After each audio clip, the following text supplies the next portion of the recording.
Okay, here we go. We're live right now. Welcome everyone to the Blitz X Cup Grand Finals. Or actually, we're not in the Grand Finals just yet. We are still in the lower bracket first. We are going to see the first two teams play today for the entry into the Grand Finals afterwards. So I'm pretty stoked to see the games to come there. Teams are still readying up. We don't have them on the screen just yet. Just for your info already, we are having a guest here with Zert, one of the most experienced tournament players out there. Welcome, Zert. Yeah, thank you very much. I'm happy to be here. I'm excited as well. It's going to be fun to see what's to happen. And also, just to point out, we are having rewards for the stream today again, of course. For that, you will have to just make sure to watch on the platform then. So just make sure to log in on the official website of Blitz, and there you will be able to then get the stream rewards, the keys. I have not set the links up. I'm sorry, I've not done that yet. I've not shared the links with you, but you will just have to log in game, and you will see the link as well, and you will also see it on the official website that you can just press the link for the tournaments, and you will see the streams, and you can then get your rewards, which are a lot of keys, which will allow you to then make sure to get some crates there. Okay, so I'm just checking a couple of things here. All right, seems to be fine. All right. A couple of things are being different today because I'm streaming together with Zert here, so I still had to set up a lot of stuff right before the stream. Also, I still want to open the tournament page really quick. The first, well, we've got a Risk already in the Grand Finals today. And Rory is going to play against ICTFC in the lower bracket first. And that's what we are starting with. And the winner of these teams is going to head straight into the Grand Finals, where they are going to meet Risk again. And the losing team will drop out of the tournament, will place third then. All right, I just wanted to show the previous results for a second still.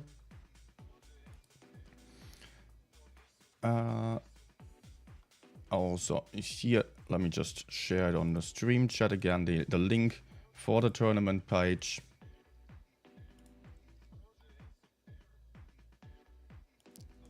Just so that you know. Okay. So we've got the matches.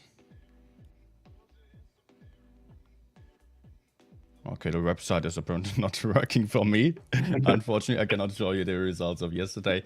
But we've already seen ICFTC play yesterday as well. And we've seen Risk and we've seen Rory. They dropped out the GV team already. Risk has been very dominant in my opinion. So what has been your impression about Rory and ICFC? Not ICTFC. ICFC. Who do you think is going to win? It's a good question. Judging by yesterday's game, I would personally go for ICFC, but we scrimmed a bit against Rory as well, and I think Rory looked pretty good in the scrims, and I've also heard from other teams that Rory played good. I haven't played against ICFC personally, so it's hard for me to judge them, but judging by yesterday's games, I think they played better than Rory, but I believe that what I've seen before from Rory, I think that they're capable of beating them. So I think it's going to be close. Rory were really dominant against GV yesterday, and GV played a really close set against Risk, which they may as well could have won. They lost 4-3, so I think it can go either way, honestly. Yeah, I hope so that it is going to be very close, definitely. Yeah, tiebreaker is best. Yeah, absolutely.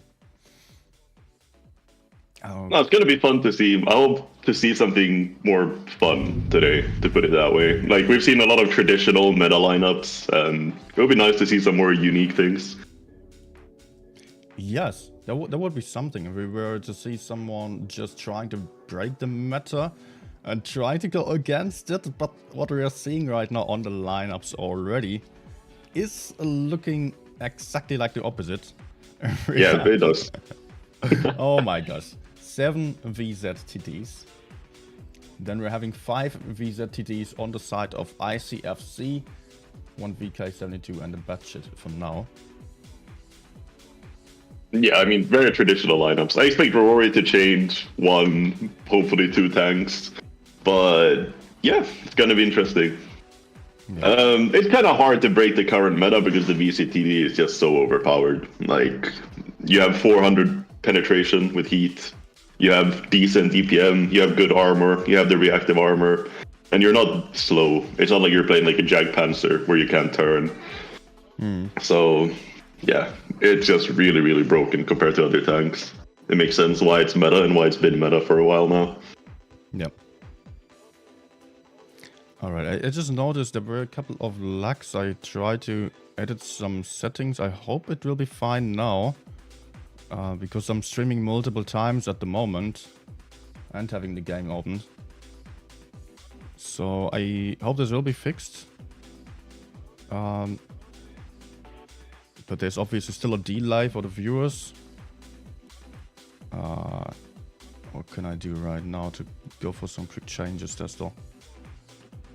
Never great to have stream issues right when you are streaming already. And try to fix it live then. Yeah, not an ideal scenario. Absolutely not.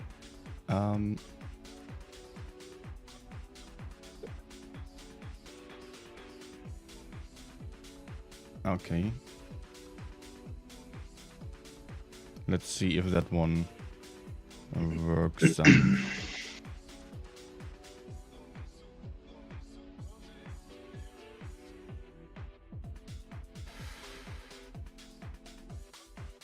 Oh my gosh, I hope you're still live. I just went for some settings there. Oh my gosh.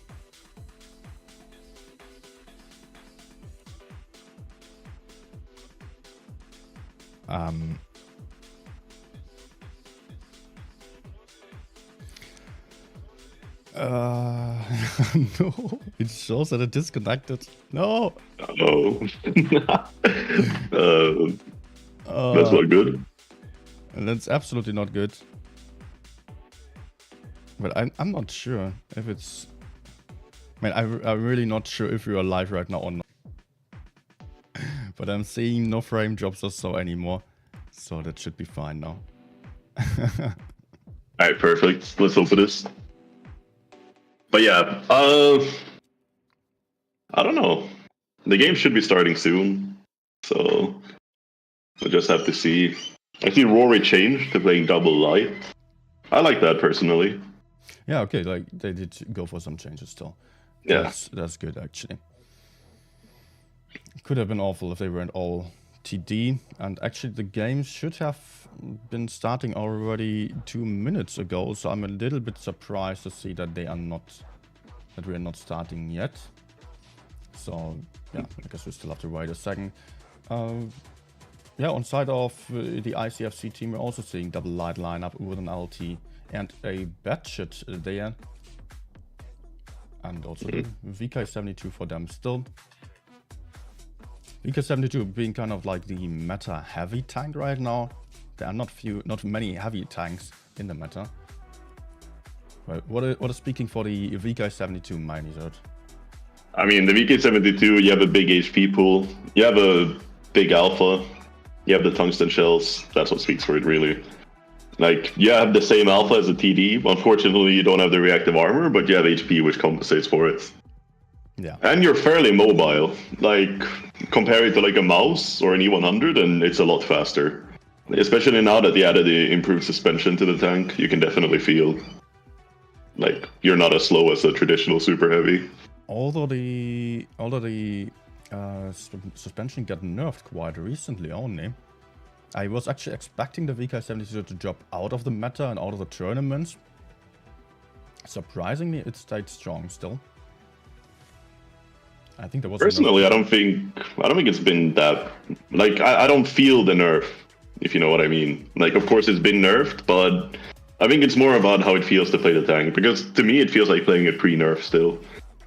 Like, I think the changes of actual gameplay are minimal, despite the suspension being nerfed. I think it's still in a pretty good spot. I'm expecting to see quite a lot of them. I think especially on steady maps like Dynasty's Pearl, it's very, very good. Like Dynasty's Pearl, it's also good on like Ghost Factory. I mean, it's a super heavy. Obviously, it's going to be strong on close quarter city maps. Yeah. Yeah, here we are on Black Goldville, so it's a relatively open map with a lot of wide terrain, so I think that will not really call for the heavy tanks to be applied all too much. Maybe someone going for base B to decap that. Otherwise, there should not be any major heavy gameplay on this map anyways. Yeah, I mean, from the north spawn, there's the very, very good reset B position, which you have like between the rocks, like heading out from your spawn. I expect Rory, if they're going to go with the VK90, I expect the VK90 to play there for the BD cap position.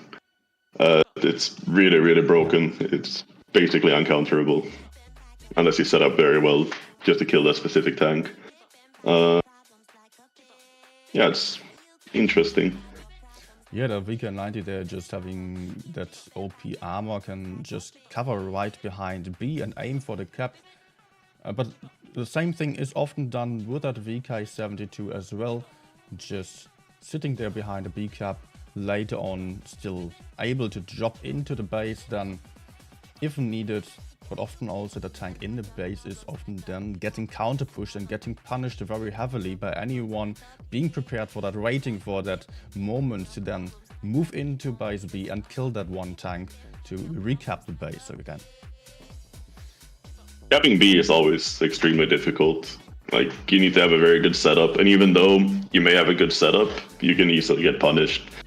Like, they can drop on you, they can avoid crossfire, they can shoot you out from the city, they can shoot you out, like, going into B, like, more towards their spawn, like the entrance of the city. It's always a big risk to cap B. Like, it doesn't matter if you do it in the start or if you do it 4 minutes into the game, it's still a big risk if you don't have, like, full control. But, I mean, it's impossible to control everything on the map. I think that's the thing with every map, that the cap in the middle is often very helpful to take because it is very hard to retake, and also then it is easier to take a cap at the flank, on the flank later on than the cap in the middle. But at the same time, the cap in the middle is always a huge gamble, a huge risk, because so many people will be prepared for that. But once that is taken, it is just often a lot harder for the enemies to come back from this, because then they have to take multiple bases at the same time while pushing in still, which the enemy can be a little bit better prepared for then. So how about we start the game now? We're already 6 minutes after the time. Yeah, I'm not sure. There may be some form of technical difficulty. That would be one of the reasons that it could be delayed, either on player side or on the stream side. Yeah, or maybe it's because the grand final streams often just start a bit later. Could also be the case. Yeah, that's also true. I guess there's some introduction. Gotta explain the mechanics of the key reward system 10 times.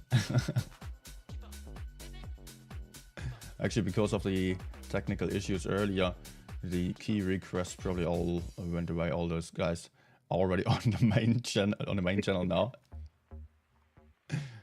It's still a lot of people watching right now, and I usually also don't see if anyone like who is watching from the portal, because that's just restreaming the whole thing.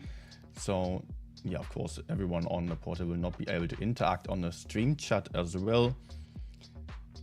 If you are not watching on the portal yet, I highly recommend doing so, because there you will get the keys. For that you will have to go for the official website of World of Tanks, the Blitz, for the tournament section. Make sure to use either the EU server, the APAC server, or the NA server, depending on where you are. You will see that on the link there at the start there is EU written. You'll have to maybe replace it with Asia or NA.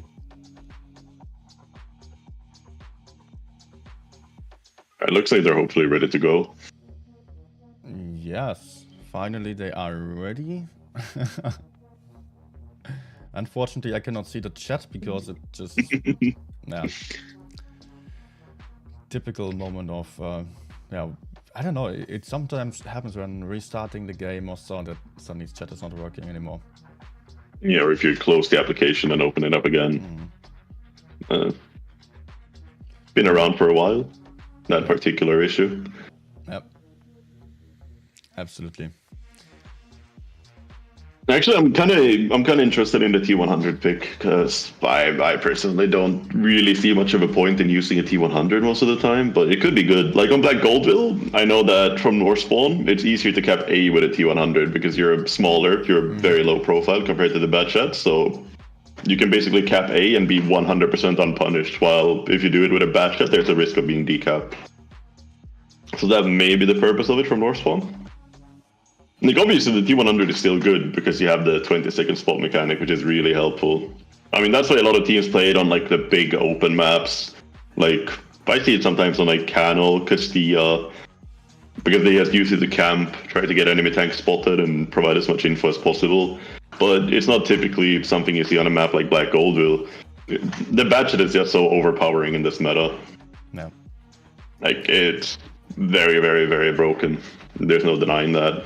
You have solid DPM, you have the clip, which is really nice. The intra-clip consumable makes it even better. The buff to ventilation is also really nice for the Batchat. And you have very, very, very much superior view range. So... Also, we are not having any... Well, we're not having any low heavy tanks here. So it might actually be the best choice there to go for the T100 for capping base A. For the C side, it's not really needed. Therefore, I would assume that both teams are actually heading towards base E with the T100, having some batchet spot somewhere and giving the backup with the TDs. They might actually do the exact same thing here, both sending one heavy tank towards base B, having some backup behind there, the rest just sending it towards base A. Yeah, that's what I was assuming kind of as well with the T100 picks. That's the thing that makes the most sense to me anyways. I mean, it's hard to just assume things, but yeah, we'll see eventually once the battle starts. Often I've also noticed when there is some tank that might be going for some very, very obvious position, that eventually it turns out to be absolutely not the case. So gotta be careful with those predictions. I mean, yeah, definitely. It's hard to say. I mean, they may have something else cooked up with it. I might even do some weird YOLO strat, like sending the VK-72 through the middle area, like between I and B, to go for an aggressive push. But I've seen barely any aggressive pushing strategies with the VZTDs this season. Yeah, I think the meta has turned very, very passive. I think that goes for all servers. Yeah, lots of bait strategies. People waiting in spawn or so, waiting for the enemies to come out. I mean, that's just the main strength of the TDs and also autoloaders. If they manage to dig in somewhere and surprise the enemies, then can put out their maximum clipping potential or their maximum damage potential. while they are just not having the best armor nor hit points for pushing up aggressively, as you're also then moving, not having the dispersion to aim accurately, can be a lot trickier. Although That's what makes the... Yeah, sorry, go on. Yesterday on Dynasty's Pearl, we've seen a very aggressive pushing strategy. I don't remember which team it has been. They were just getting very aggressive early on already, and it was the second game. They just YOLO'd straight through, and it was working out perfectly. Dynasty's Pearl is one of those maps where it's kind of better to push, though. Yeah, just because of the map layout. Like, it's a very small map. Like, it's very easy to just go forward, turn around, go in a straight line. And that's why it may be a map where teams tend to push more. Like, it's harder to do it on a map that is big and open, especially if the enemy team plays like a bad chat. He's going to spot you from miles away. They're going to have their TDs passively set up, and you're going to have to drive through the open and just bleed. Like, that's the hard thing with pushing here. Because if you go in the open and you try to close the gap to the enemy, like before you could do that because there were these like big alpha tanks in previous metas. Like, you've never had a meta where there's been like 4 or 5, even 6 sometimes TDs per team, and all of these tanks have 640 alpha. Like before, I remember previous like heavier metas where most meta tanks had like an alpha 400, 420, even the Stridsvagn meta, which was even lower. And then, you know, you could afford to close the gaps and take some shots. But now, if you want to close the gap, initiate a push and take some shots, you may as well die on the cross. Like, all you need is like 3 VCs to shoot you out if you're in a VC yourself, and all of a sudden you have 200 hit points. And then TD's also outspotting the heavy tanks and just being basically indestructible at a distance. It's so hard to penetrate the VZ TD. So if you're running into them, you're just going to have very bad chances unless you catch them in the open and find an opportunity to just approach them safely and then surprise them from a close distance, so you can penetrate them reliably, track them. That's when they are weak suddenly. But as soon as the lower plate is hidden, they are just very, very hard to penetrate, even with calibrated shells on most tanks. Definitely. And that is also one of the strengths of the VCs, ironically enough. If you play calibrated shells, you have the amazing 400-ish heat pen, and you have no issue penetrating another VCTD, like in the upper hull, like next to the gun, whatever, on a distance with heat. So basically the counter to the VC is the VC. I mean that's just what makes it so strong. Yeah, I'm really hoping for the nerf soon. We don't have any information yet, but there has been some stream of Wargaming where they announced that they would actually nerf the VZTD. I hope it just loses reactive armor. That would already be huge. They would make it balanced still, but probably there are going to be more nerfs, like accuracy nerf and stuff like that, to make it just unplayable for a while. That's how it goes. I mean, it would be nice if that was the case. I'm praying for that day to come. They should have done this already last update. But we're getting started here with the game number 1. Actually, I have not reset the score in all the time yet. So left side is Rory, right side ICFC. Okay. Yeah, looks like they're both taking their T100 LT to A. Yeah, they are. As I said, the only really logical use I saw for T100 was to play for the A cap, so it was kind of predictable. And he is fairly well hidden there. Oh, he's very well hidden. It's impossible to decap him there. Yeah. Now, that's the strength of the T100. You're so small that they can't do anything about you taking A, unless they push you. The ICFC team actually decided to commit a little bit further to the C side here, having some VZTDs in the back to give some crossfire onto the B area. The batshit immediately dropped into the cap.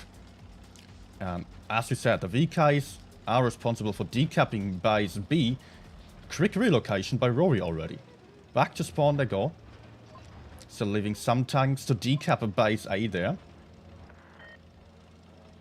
And the question is if ICFC is going to move over. They're stepping in B. Actually, yes. ICFC. Yeah, this VK9 deposition is crazy. We actually got penetrated. Yeah, it's not indestructible there, but still having very good armor, good accuracy as well. Side scraping behind that rock there. And a lot of tanks of Rory are prepared to decap Bice B or shoot into Bice B, but the VK72 is fairly well hidden behind that little rock. Is also now deciding to move out of the cap in order to avoid, or trying to avoid taking any more damage. But still, he is getting bled down so much. That's not healthy for him. He's down to a one-shot. Captain Low may be taken out on the very next shot already. That is one very big problem from that spawn. Like, capping B is basically impossible as long as they play a tank in that position where the VK90 is. Like, you can see the strength of it. He makes the game completely unplayable around B. Because it's hard to defend a side-scraping VK90. Like, it's nearly impossible. The best you can do is HE him in the side for 200 to 300 damage. In most cases, anyways. But it looks like he's about to be taken out as well. The blue team did manage to take Bice B, but they are still getting crossfired a lot here in that B cap. They have the cap lead, but they have already a massive disadvantage when it comes to the hit points. And they are stuck here, getting pushed onto from two different angles now. Zong still in that position there and crossfiring even more 3 tanks down on side of ICFC. And also Kiss here, getting crossfired heavily from the side. Still, the 200 LTs in a face-off very soon. 8 will get surprised by Injustice, but Injustice fluffing the shot. Let's check out the main fight in the middle area. 2 one-shots on side of Rory. Rory actually has a lot of low hit point tanks on the field as well. 6k hit points versus 4k roundabout. It's not unwinnable for ICFC, but big IG roll is going to help a lot here. But I think with the tank disadvantage of ICFC, there is just not any chance anymore. 2 versus 6 and only 600 hit points versus 4k still. Yeah, ICFC just committing so hard to the B cap there, where everyone was prepared. Really, really good rotation by Rory to immediately cover Bice B. Batchet trying to get aggressive here and dodging the shot, dodging the bullet of the VZ. And that's the cap win though with that kill for Rory. Yeah, the B cap there was absolutely not working out.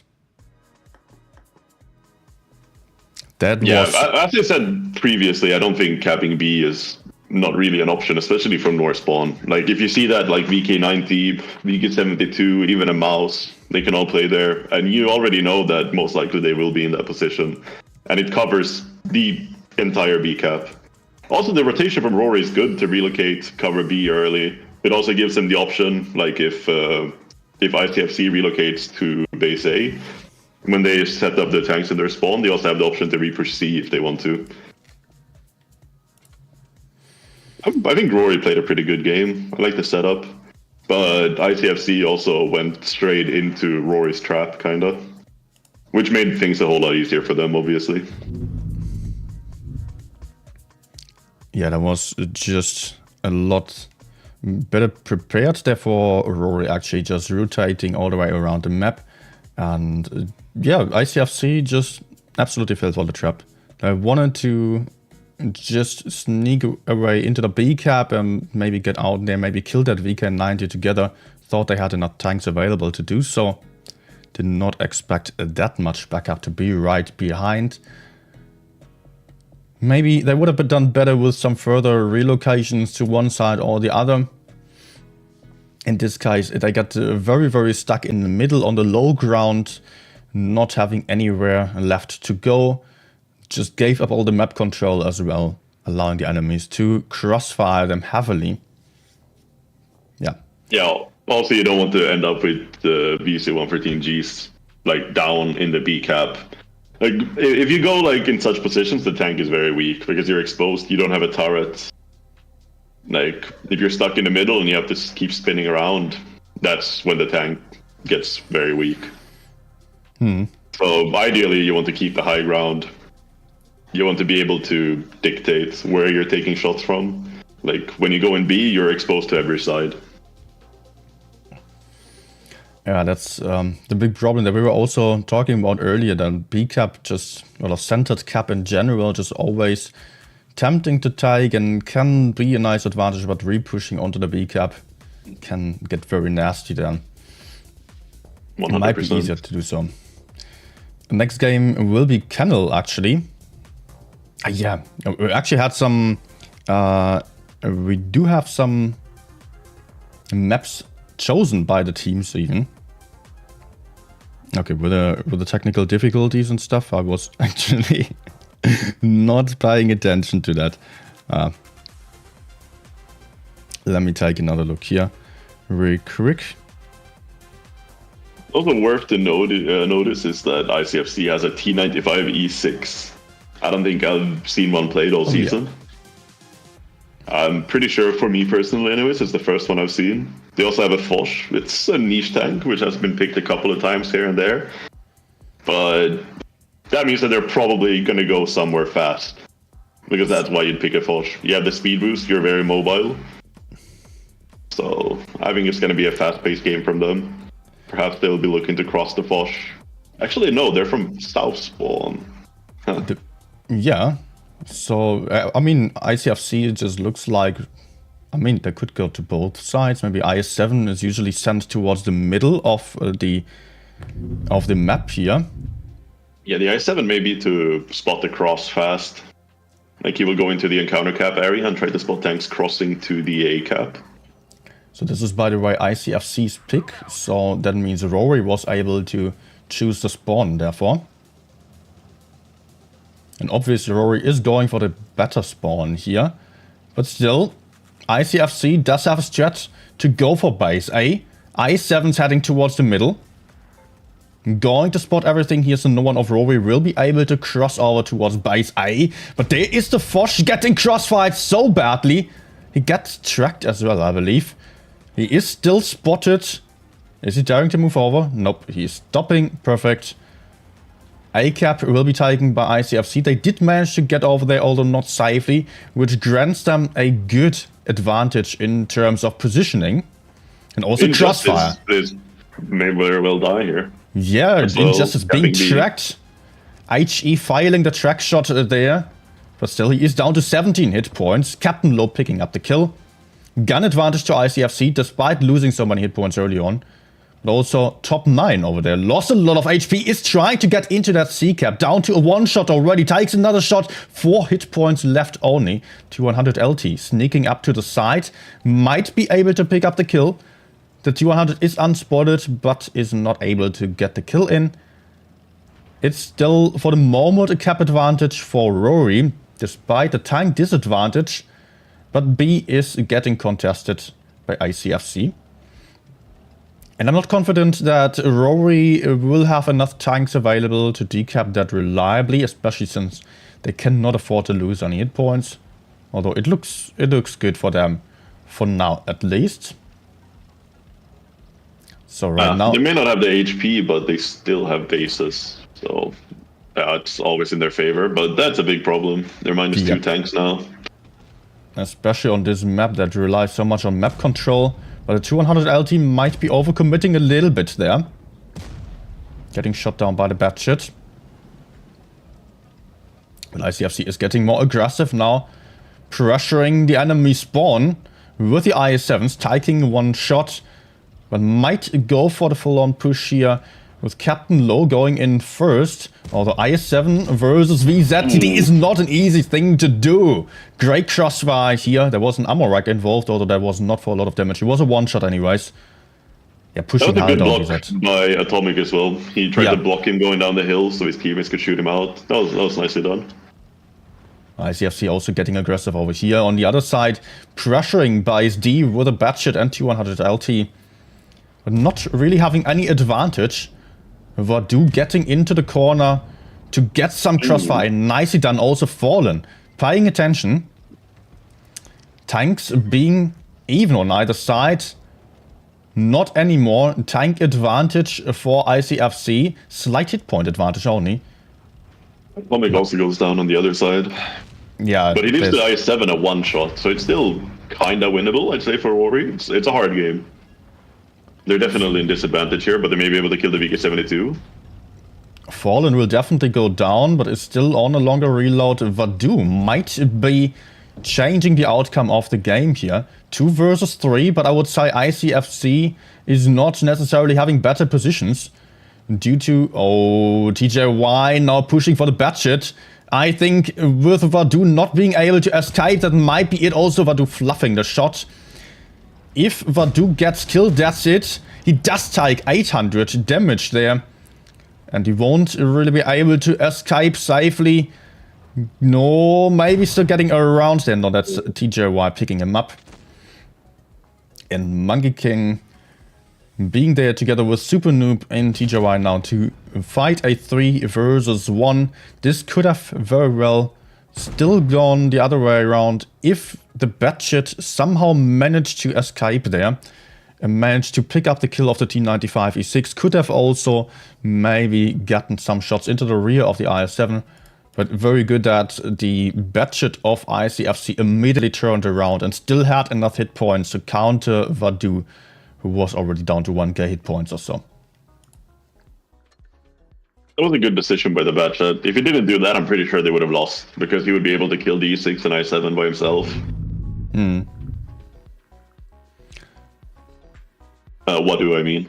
But yeah, interesting game. I think Rory almost bringing this game back speaks massively in their favor, I would say. Because they were down 2 tanks, and I'm not sure how much HP, I think roughly 3,000. Between 2 and 3,000 anyways. And they still managed to almost pull the game back to a very, very winnable scenario. So I think, if anything, it speaks in their favor. We've actually seen that yesterday as well, where Rory was down 2 tanks and still won a game, also on Kennel.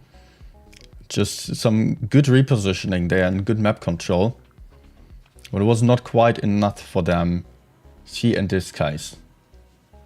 That was also one of the weaknesses I mentioned earlier when I spoke to you that I saw yesterday when Rory played. They tend to lose a lot of HP in the start of the games.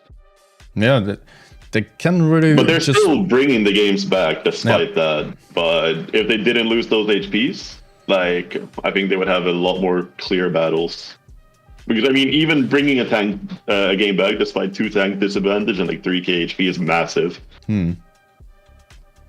Okay, next map will be Lagoon. It's also a pick by ICFC, as far as I can see it here. And therefore, again, well, I hope I'm reading this correctly. So yeah. So Rory was able to pick the spawn there. And it is for Rory the north spawn on Lagoon, although it doesn't really matter on this map from what I know. Are there any differences? Lagoon is a very well balanced map, I would say. Like, the spawns are very, very similar to each other. Like, on the heavy side cap, I believe it's the A cap. I'm very bad at caps. But the heavy side cap, as I said, it's 99% identical from both sides. Like, you have the little TD bush where you can sit in the back. Then it looks the same when you approach the base. Also, the C cap is very, very similar as well. And B cap is also very similar. I think B from north spawn is a bit easier to decap than B from south spawn. I believe that's what the Kron made before. Okay, I was wrong. The Kron is going towards C. So much about the predictions. But Duke going for the first spot here in a bush. One of the best first spotting positions, since you can get or stay unspotted after shooting. That's really nice here. Although you don't see the entire map, unfortunately. And you won't be able to spot the TDs crossing. Yeah, with an STB, the view range is too short. Also, it's TDs on a long distance. So. But they're going in B immediately. That's very ballsy. But I like it. Yes. Rory committing hard to the B cap, sending 1 tank in, but having 5 tanks for backup right behind the B cap. But by that, they are giving a lot of map control, which allows ICFC to crossfire them from many, many different angles already. They're bleeding down the Rory team quite a lot. They are up about 2k hit points already. Rory again on a hit point disadvantage, but they are going to have the cap advantage. And ICFC is going for the push here, with the VZ and VK moving into Zonk, who is isolated Monkey King coming in from behind as well with the tungsten round loaded. That's a free kill for ICFC already. This is not looking good. The STB and Kron also went towards C, so they're completely out of the battle for the first like 30-40 seconds of this. Now the Kron gets involved, but they're already 3 HP and a tank down. And look at that crossfire here of ICFC. They are encircling the entire team of Rory, or the majority of the team here. They're absolutely trapped in the middle and have nowhere to go. They have the Batshit behind them. They have everyone all the way around them. That the Kranwagen and STB are coming in from the side now doesn't really matter all too much, I would say, because they're only focusing a very healthy VK72. There comes 8 as well, trying to shoot that. STB gets in a big shot together with a VK, putting him down 1.1k hit points. 3 versus 6, 3 versus 5 only here. Now 2 tanks remaining. ICFC really doing phenomenal on the crossfire and not giving away any options here for the Rory team. Kranwagen will also just get farmed down there. Double tap, there he goes. Vadu, last one standing, still picking up a kill there, but that's not going to matter anymore. Good game by ICFC. I like their reaction. They reacted very fast to the B move. They went in, they managed to bleed them out quite a bit. Then they were able to create a crossfire and then push in them. Like, they also had a tank advantage. They were able to use 7 tanks pushing into their 5. While Rory, they had a Kron capping C.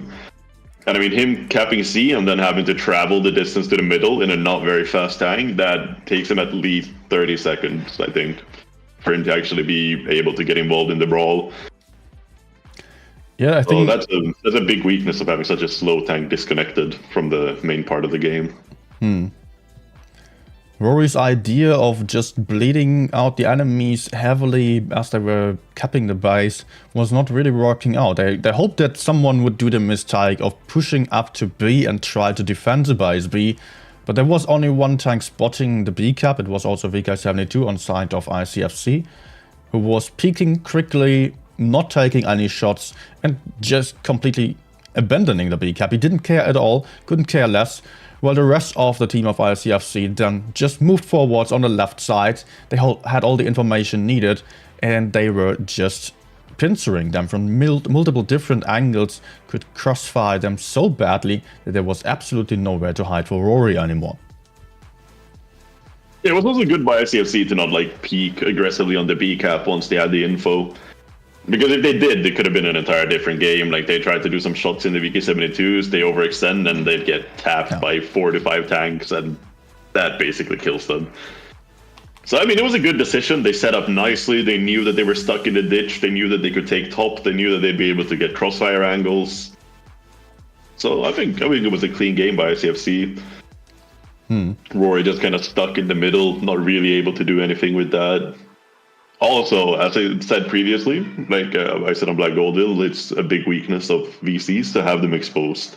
That's where the tank goes from very overpowered to quite bad. Because you have them stuck in B, you're going to be crossfired, or well, behind B. Like, they can shoot you from left, they can shoot you from right, they can shoot you from the front. And that's when the tank is bad, because you have to keep turning. So that's not where you want to find yourselves in a turretless tank destroyer. Yeah, especially with the very flat sides as well. It's so easy to pan it and very hard to angle a Visa to multiple different angles. Almost impossible to do. So next map is Castilla here. This is a pick of Rory. So therefore ICFC was able to choose the spawn. And ICFC surprisingly went for the south side actually. Okay. Wait, isn't Rory on the south side? Yeah. Sorry. Yeah, Rory is on the south side. Yeah. Yeah, that would make more sense because North spawn has very, very clear advantages. Also, ICFC is playing a grill. Oh yes, first time seeing that in this season on any server. Yep. For me at least, from all the streams I've seen. I mean, has to be for me as well. I don't remember seeing a grill for a while, so It's like last time I see it was probably when Raid played it on Oasis Palms. That used to be like a Raid classic for years. They'd always have the grill on Oasis. But since they played that, I don't think I've seen it anywhere. It's quite a funny pick. Well, I mean, you have an amazing gun. Yeah, it has the But accuracy. apart from that, you don't have much. So hopefully you're able to farm from a safe place. The Gorilla will have to farm, otherwise it will be completely useless. Especially in the late game, it's just so bad. Yeah. So we're having, what do we have on the lineups here? VZ, TDs, of course, on side of Rory, STB1, double moused as well. On the Castilla, that's a rare choice, because you often need to be a little bit more mobile in order to get around the map. And I7 as well. Okay. We actually saw Joker in the NA Grand Final. From that spawn on Castilla, they played triple mouse, and they decided to push the ACAP Castilla area with 2 mouses. Mm-hmm. They did lose that game, but it was very, very close. Like, it could have gone either way, but Origin did win that one. But I like the strat from Joker. It was kind of out of the box. We may see something similar here, because otherwise I don't really see why you'd play 2 mouses. But maybe they will do a middle push with the mouses, and they will try to create crossfires from different sides. I mean, that would be the kind of standard stuff to do. Yeah, to send the mouse towards B. The VZ's all lining up the shots here. Blind shooting that bush. The gorilla almost got hit. I imagine he got triple tapped and died at the start. I actually saw something like that on the Russian server, on Lesta. There was a VC that went into that bush, and he got triple tapped by enemy VCs in the start. Oh, crazy. But okay, we are here where we are not having anyone at risk. There is one mouse just to hold up the C area, just to secure that map control, to make sure that no one is circling into that spawn area of Rory. If anyone was doing so, it would cost them a lot of time to kill the mouse. You could also get some backup by the VZTDs there. But the majority of ICFC is now heading towards base A, still having that T100 LT in the standard position to overlook the map, where you can shoot everything, keep everything spotted with the tracer shells. The gorilla is in a weird spot back there, aiming for this bush, where Wadu might be peeking. But I don't think it's going to happen too soon. Rory just still kind of waiting for any move on C. Although that is also just not going to happen anymore. The Rhinoceronte lining himself up to defend base A if needed. And deliver some crossfire onto the STB1. Who might answer this with a shot in return. No, the STB actually not having the view range. But the STB getting... I was just about to say something that I may not should not say, but he was getting wrecked there. Wadu down to 600 hit points. I don't know if the gorilla was also not good from them, because that is the only mobile tank they have with any sort of vision, and him being down that much HP is. And he keeps that actually brings me back to the Joker game once again, because that's what happened to them. Their STB got nuked, and he was their only medium/light tank. And I think that's why they lost the game. So we may have a similar story here for Rory, unless they manage to turn it back around. But right now it's looking quite dire for them. Kiss is moving into by C. Might get decapped there a little bit. T100 shot him, so he will be spotted for 20 seconds. Kiss in that C-cap still getting crossfire by the gorilla. Captain Low on the other side, but also base B is getting capped. Triple VZ in base B, which theoretically should give ICFC an advantage on A. Not really. They are not having anyone set up to move in aggressively. Kiss here not enjoying his plan of sitting in that C-cap. Might have to take another one. Nope, he is safe for the moment, but can easily get pushed out at any time in the future. And Rory sends it into base A as well. Top 9 is there, but there are a lot of tanks aiming at him still. Rory will struggle. The mouse now getting pushed onto or pressured by the IS-7. Bouncing off some shots there from these campers behind, though. The SCP still trying to deliver some help, but the mouse is not able to cover here. Has to get back into safety. Is not really able to do so. Big roll by Monkey King, 467. There's a Rhinoceronte picking up the kill. Kiss on the other side also.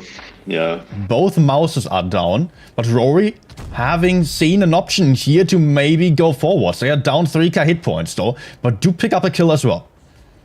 ICFC has an they need to clear out isolator. this lane really fast if they want to be able to win this game. They need to kill Monkey King and then move on to the VC, but he can drop down into the water. So I don't think they're able to finish him off.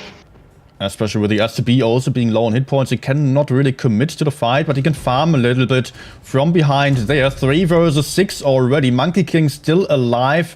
Atomic in the middle of so many tanks. He's not going to be able to cover there at all, which then will only leave Zong and Vadu, who are still in decent positions, but there are too many tanks against them already. The Gorilla also coming in now, having the DPM, having the big Alpha. Going to farm down the IS-7 in just one shot.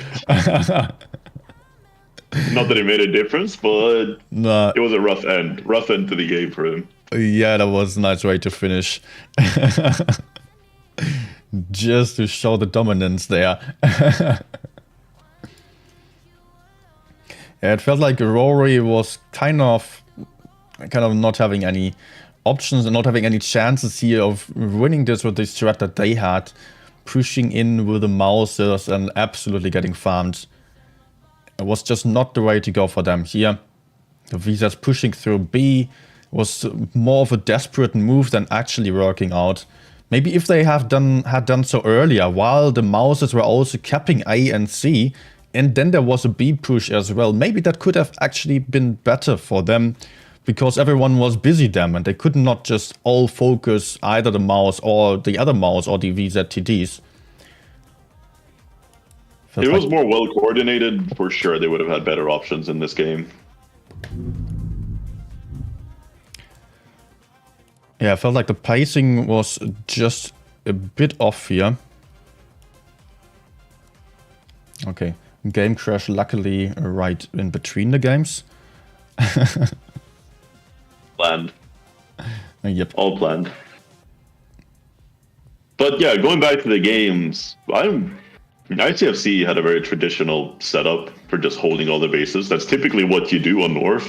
Because you can cap A quite comfortably unless the enemy have like a very hard counter A strat.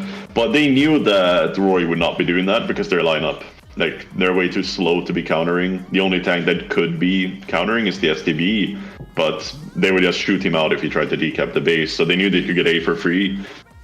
And then it's quite easy to just sit and spot BC from passive positions. So all they had to do was just really wait for Rory to go into them, and Rory definitely did not choose the best option to do so.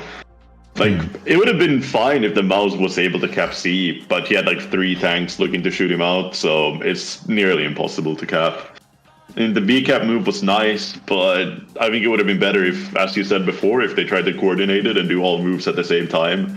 Like, send the mouse in A, send the mouse in C, the triple VC's caps, and then they try to advance on middle and try to crossfire the tanks, shooting out the mouses. But like this, everything just kind of fell apart. Like, one mouse died, second mouse died, and that's not... and they didn't even push until they were both dead. That's what I meant to say.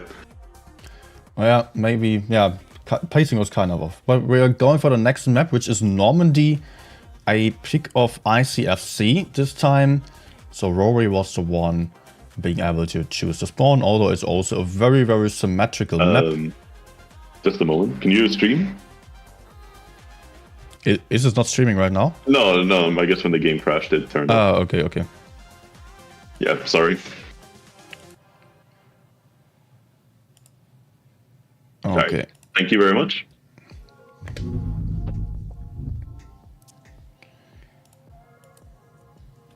Both teams have a Kron.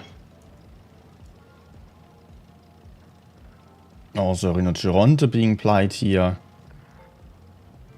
Only gotta mention those tanks which are not VZTDs actually. Yeah, I mean, you already know the VCs will be spammed every game, so it's not really noteworthy. There's also a VK72 on the side of ICFC. Quick A-cap by ICFC. Often the Kranwagen is there to defend base A, as it can get hull down quite nicely in this area. But I think against, well, I don't know, with the calibrated shells, nowadays the VZs might be able to penetrate the Kran hull down even. Not entirely sure. It depends on the angle. Okay. From certain angles you're able to pen, but from some angles it's impenetrable. The quick A-cap was working out quite nicely. Although usually the lower side of this map isn't all too grey because you just need a long time to move up again. For stuff like this, an early A-cap sometimes works out like this. The team later on going for A is often giving up too much of an advantage on the higher ground. Here we've got only ICFC's Kranwagen and also a batshit over there. ICFC are going to move to D now.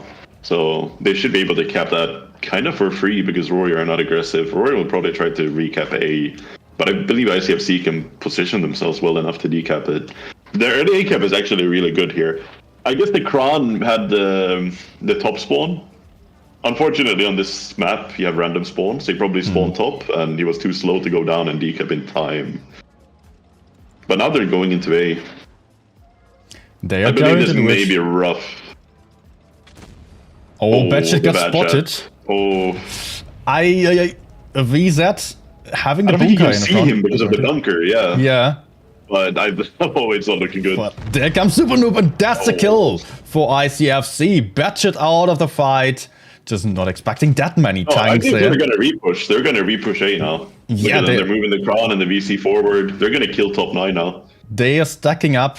Top 9 is in trouble. He is very far in the front still and cannot get back at all. He is getting crossfired.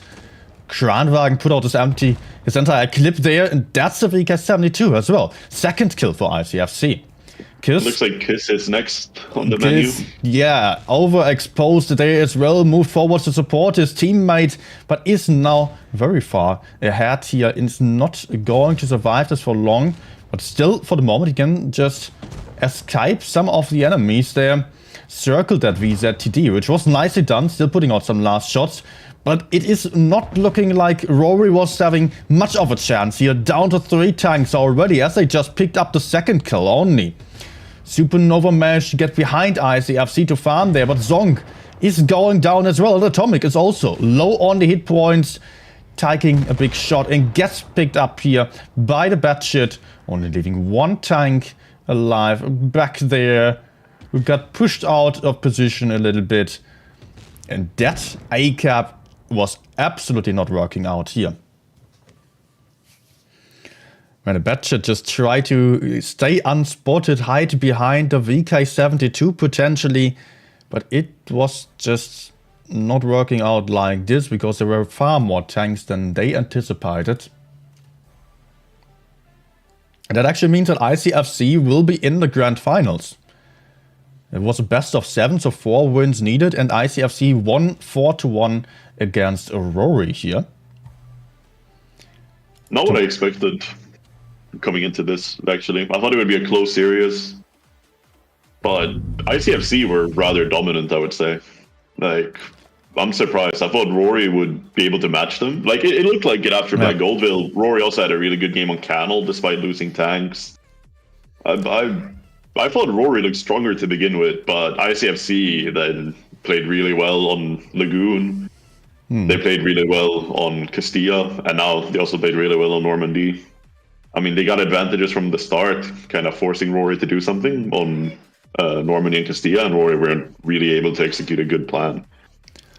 If I'm honest, I felt like Rory was doing a better job yesterday, and we're just a little bit, I don't know, maybe they were getting nervous before the tournament today. They were just not having they were having a lot of games really where they bled hit points early on, where they found themselves in bad positions, where they ended up in bad crossfire, and ICFC was just dictating the game. There were not too many relocations that Rory effectively did, apart from the one on Black Goldville. That one was a good rotation there. They won that game, but afterwards they just get crossfire. They sat in the middle of the map, left the gameplay to ICFC then. Alright, I think we will have a bit of a break until the next games are starting. About, I don't know for sure, 15 minutes or so. I believe maybe 5 minutes past 2 or 10 minutes past 2 our local time. So should be in between 10 to 15 minutes, yeah.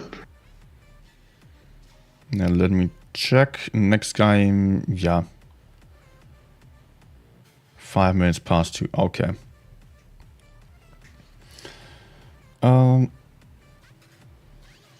Okay, we've had the first games here on the low bracket, so that means we will see Risk versus ICFC then in the grand finals. And they have also chosen their maps, of course, already. So only on the last day of the tournament, always people are allowed to then pick their maps. They can just, yeah. They can ban some maps and they can also pick some maps. And if they pick a map, then the opponent is always able to pick the other spawn. I think it's quite difficult to do so, right? If you're choosing a map, then you have to be confident in running on the worst spawn, basically. Yeah, either that or you try to pick the maps with as equal spawns as possible. There's quite a lot of maps where you don't have a big spawn advantage. Of course, there's some where you have a huge spawn advantage. I'd say like Canal, Castilla, Winter Malinovka are some of the maps that comes to mind, which have a clear spawn favorite. But there's also a lot of maps that are very, very equally set up from both sides. So of course you can play the maps with worse spawn, but then as you said, you need to be confident in having like a good strat that you think will be able to work out. So it would probably just be like, okay, I'm having some very good strategy that's completely out of the box here, even on a difficult spawn. So let's pick that map and surprise the enemies real badly. How would you choose the maps? I mean, how you choose the maps? It's a hard question. I mean, I may, if we go into top 3 this weekend, I will be choosing maps myself. So, but it's just about what you're confident on, really. I think obviously you have to reason against what team you will be playing against. Certain teams have certain strengths and weaknesses. So you have to take that into factor as well. Maybe you know that a team is really good on this map and they're really bad on this map. Like, I mean, obviously we have bad maps as well. Like, if you look at games, like you will see which maps teams are more likely to win on and which maps teams are more likely to lose on. So there's always that to take into account as well when you pick bad maps. And picking and banning maps is actually a really good system. I wish they would implement it for all of top 4, not just the lower bracket final and the grand final. I think it adds some extra fun to it for sure. Especially on the tiebreaker, I guess. Yeah. Yeah. If you get there. Well, yeah, that of course you never know when the tiebreaker will be happening.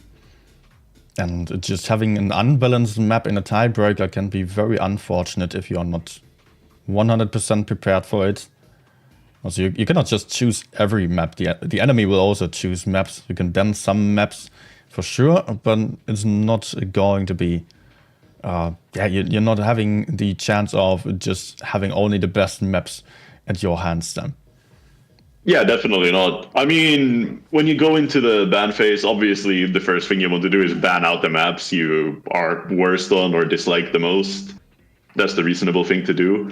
But after that, you just kind of have to think about what you're comfortable playing, what you think your enemy is comfortable playing.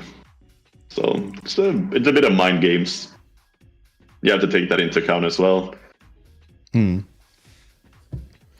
but yeah, hopefully they don't give you tiebreaker Winter Malinovka from North Spawn or something like that. I mean, it's happened many times. Like, you play important games and then you see your tiebreaker map is Castilla or Canal, and then you want to cry. Pretty simple. To me personally, I think it would be. I mean, it would be a better way to do that. I think there should be certain maps that are qualified as tiebreaker maps, just so like very unbalanced maps don't come up as tiebreakers. Because it's quite boring. It's something that should be looked into. I've mentioned it in the past as well, that I don't think certain maps should be able to be tiebreakers because it's just simply unfair. So maybe let's just talk about what are actually differences there to the average viewer here might not be all too apparent. What is, for example, if we're taking Winter Malinovka? In random games, it mostly feels relatively equal. What's the big point there why you think it's so unplayable as a tiebreaker map? I mean, from Winter Malinovka north, it's nearly impossible to go outside unless you're pushing in the start. Like, from Winter Malinovka south, all you have to do is take one light, and you will play and spot aggressively on the outside. And if you spot aggressively on the cross, you can then have tanks set up to just shoot out the cross. Like, you just have to go on the small hill in spawn, and you can set up all your tanks, and they will just look outside on the cross, which basically eliminates your opponent from going outside. So like, they're just not able to access that part of the map, and you can lock it down yourself, cap the base, and you will have like 1/3 of the map, which you control just simply by being from that spawn. Obviously, there's an option for them to just try to full send it into you at the start, but it's very hard to like later on in the game for them to go from north spawn and try to play for the outside on the medium side. It's nearly impossible if your enemy team plays correctly. So it's basically, to sum it up, about the amount of cover that your map has on one side or the other.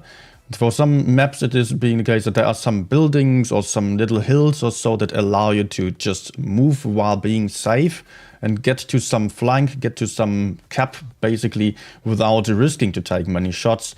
While on the other spawn, then it might be completely open. Another good example for this is how on Kennel, for the A side, for the heavy side, basically, there are some houses on one side that allow you to just move up all the way towards base A, while being able to just stop behind a house whenever you want to, and you're not going to necessarily get shot down all too badly if you're being careful and know when you have to stop your journey towards base A. But for the other side, then there is not a single house. So if you get spotted there is no way out. You have to go forwards. You cannot drop down or so anytime soon. You will just get killed if you are caught on the wrong foot there. That's a big problem. Yeah, that's what makes Canal South spawn very weak. Like, also from Canal North spawn, you have a shorter way to cross. Like, from Canal South, the way that you have to cross to A for the open is very, very long from your spawn. Like, I don't know the distance, but I guess it's maybe 50 meters shorter from north spawn to go to the corner, which also massively helps you. And it's just going to be about just putting the tanks into position a bit earlier, just to aim just a second longer, and that will already help for shooting out the enemies nastily then. Definitely will. And it's also very easy to spot the cross. I mean, you saw it yourself in the game that was played right here. Like, the Foch crossed the corner. I believe it was ICFC's Foch. He crossed and he survived with 600 HP. Very lucky. He may as well have died, because that's usually what happens when you get spotted crossing there.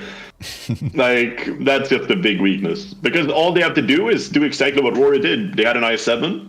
They sent him aggressively to spot, like, the bridge. Like, either you go over the bridge or you drop down and you go through the encounter cap. And when you do that, you will spot any tank crossing.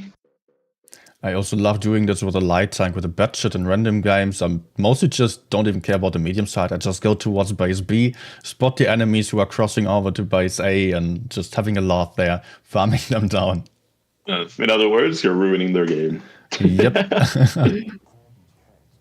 But yeah, no, it's just very poorly designed to play A in a competitive regard. Even as you said, in random battles, it's almost impossible to cross. Because if you get spotted, you're just dead. So.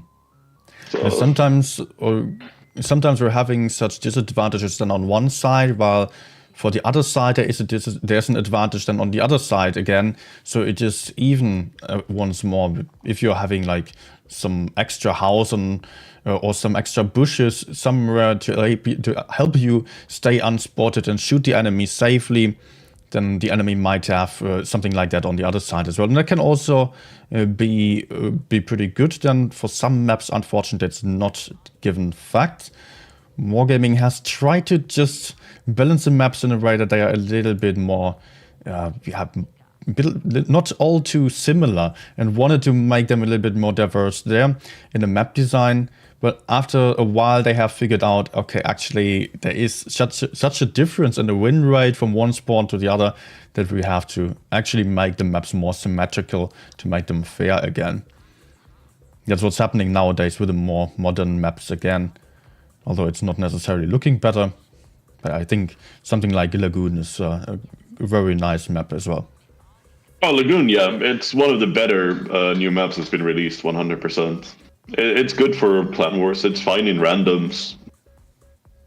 Like, it's a fair map, to put it that way.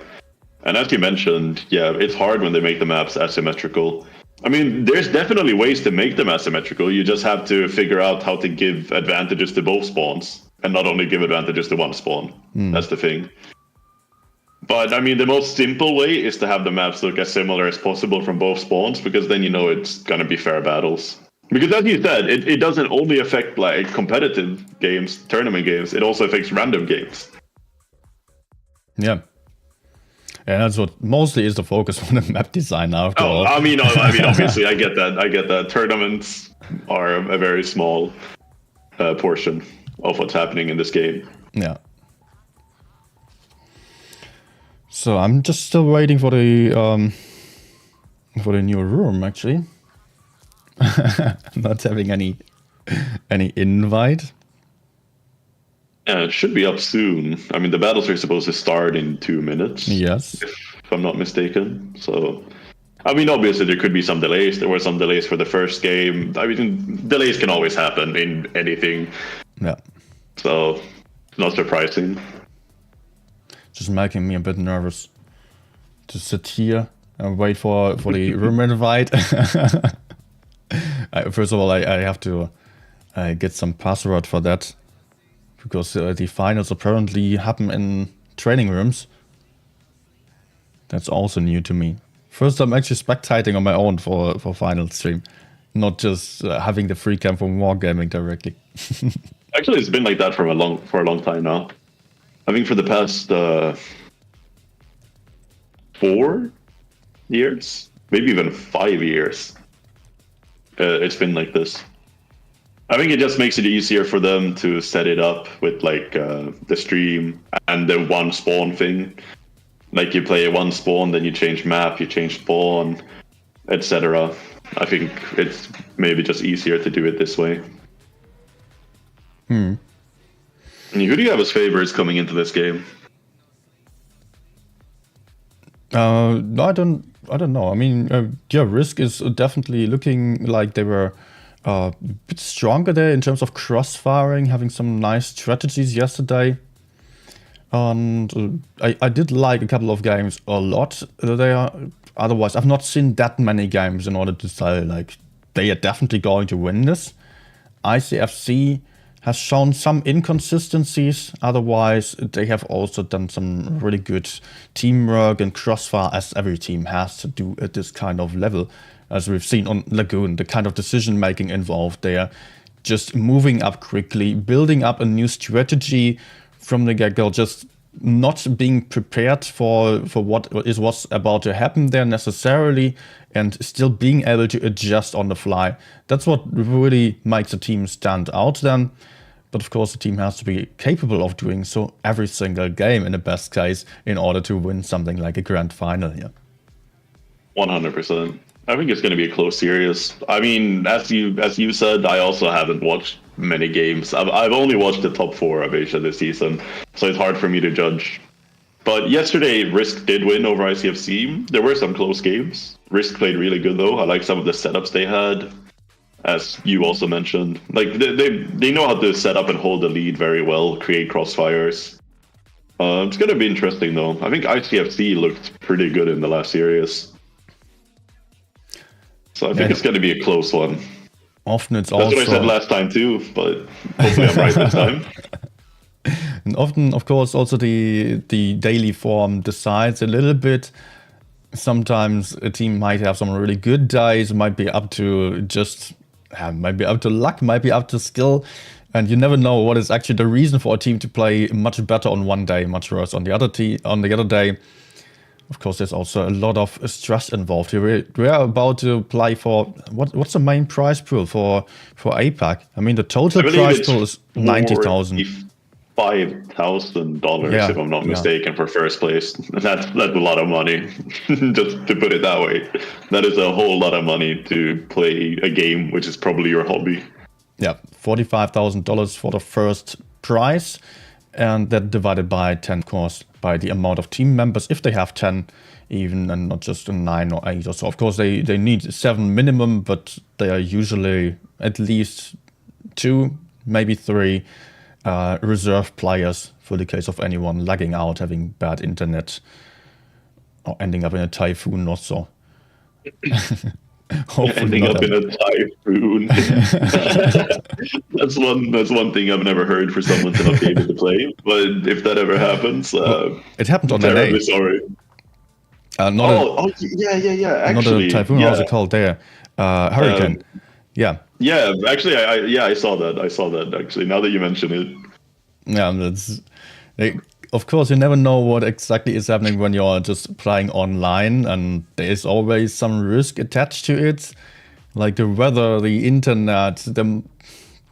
Some seasons ago, I was talking to some people from which team was it? Pink back then, I think, on EU server, and they had a lot of Ukrainians there, and they have a lot of internet outages there, which was their main fear, surprisingly, that they were having internet outages due to stuff. Let's not talk about it for now, but they were just afraid of having no internet while the finals were going on, and they definitely, of course, need reliable internet here. Everyone needs that. If you want to play on top level, you cannot just have some ping issues also, and it can be so frustrating then to have technical issues. For sure. Or device running hot or so. But of course, I mean, there's a lot of things that can happen. Yeah. Some which you can definitely not predict. Yeah. I think I can already show the room here.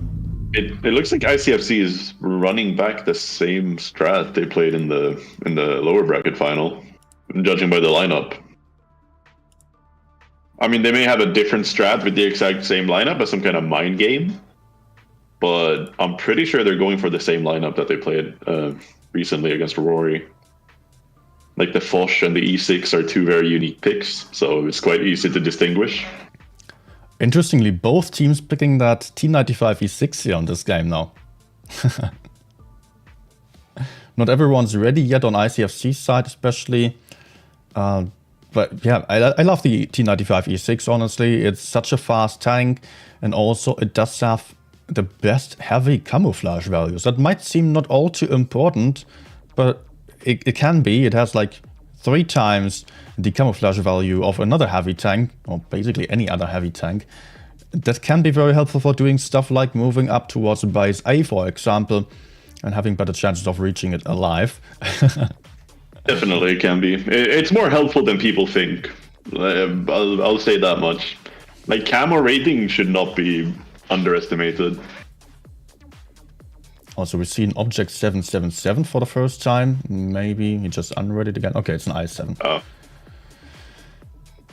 All right. Yeah, I believe this is the exact same lineup for ICFC. They had the double I7, the E6, the... Oh, they removed the Foch though. Oh. Yep. Okay. Maybe but yeah, E6 is an interesting tank. I agree with you. Like, it's not bad. People doesn't really give it justice. I'm not a big fan of it personally, but I can see why it works.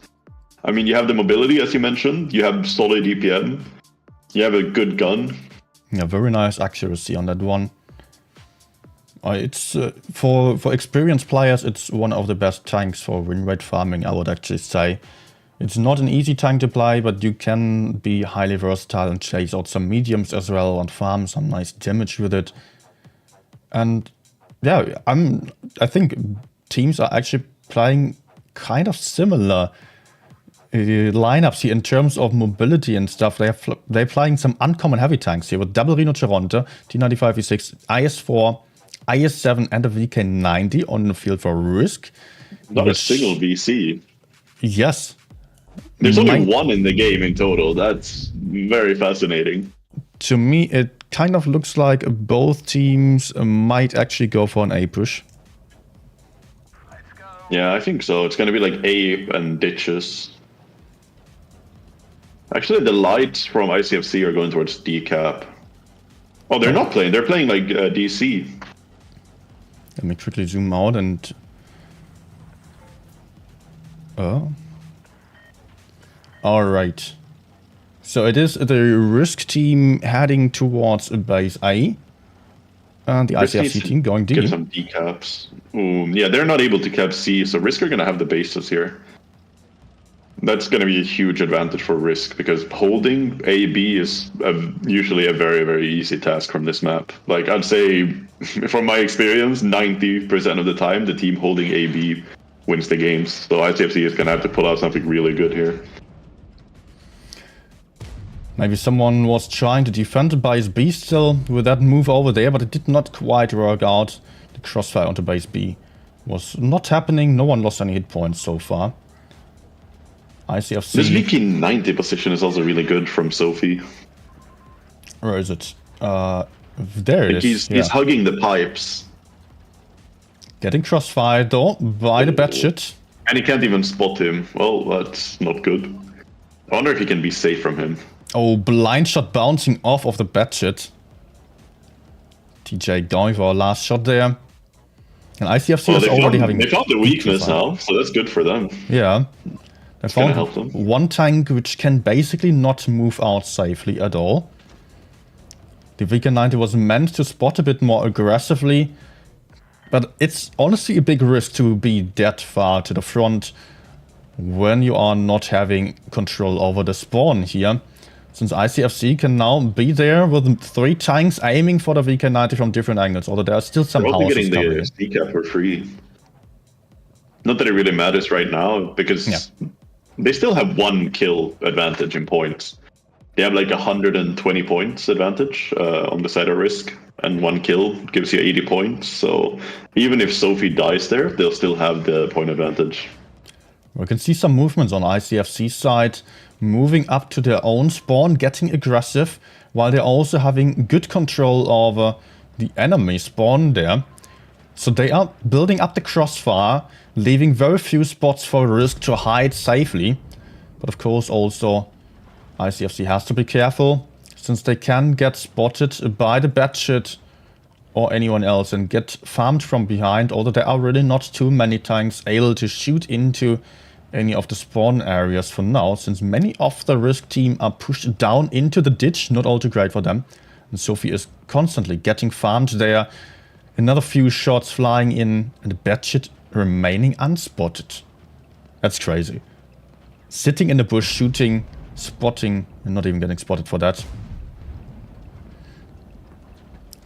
ICFC doing a great job at trading here.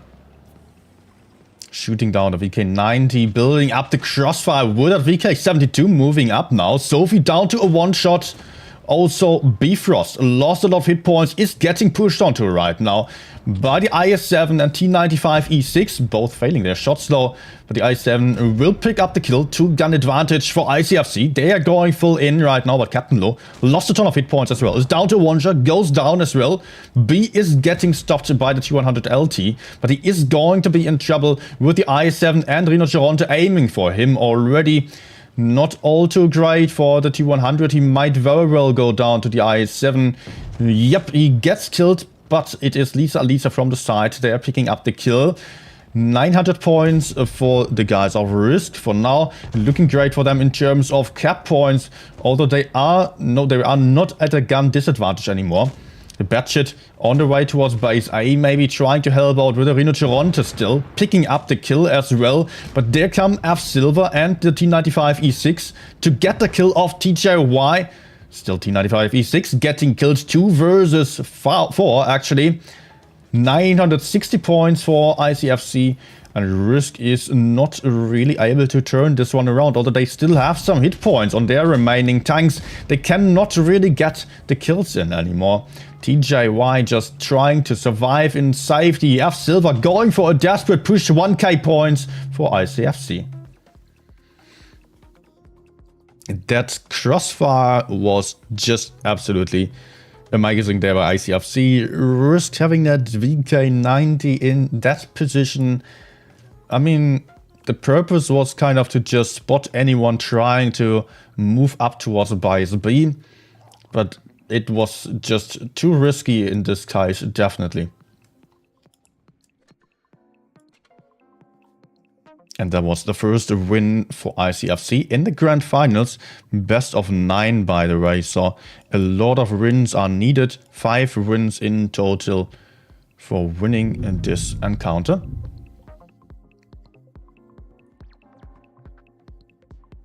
Oh, Zert is gone.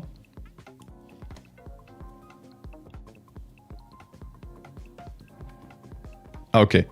Zert had a PC freeze there. Alright, he will be right back. I was already wondering where his comments ended up. Okay, we have got the first win for ICFC.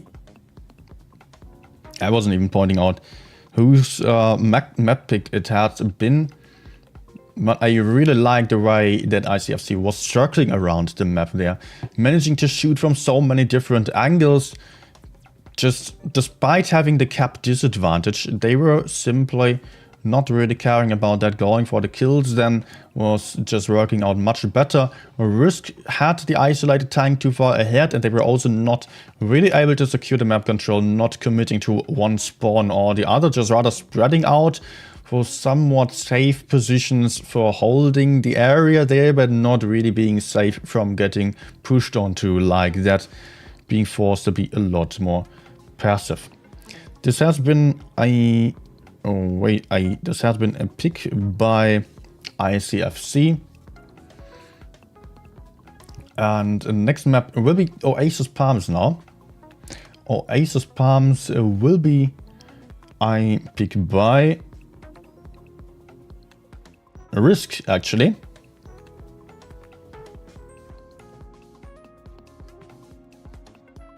Okay. Let me just do it like that then.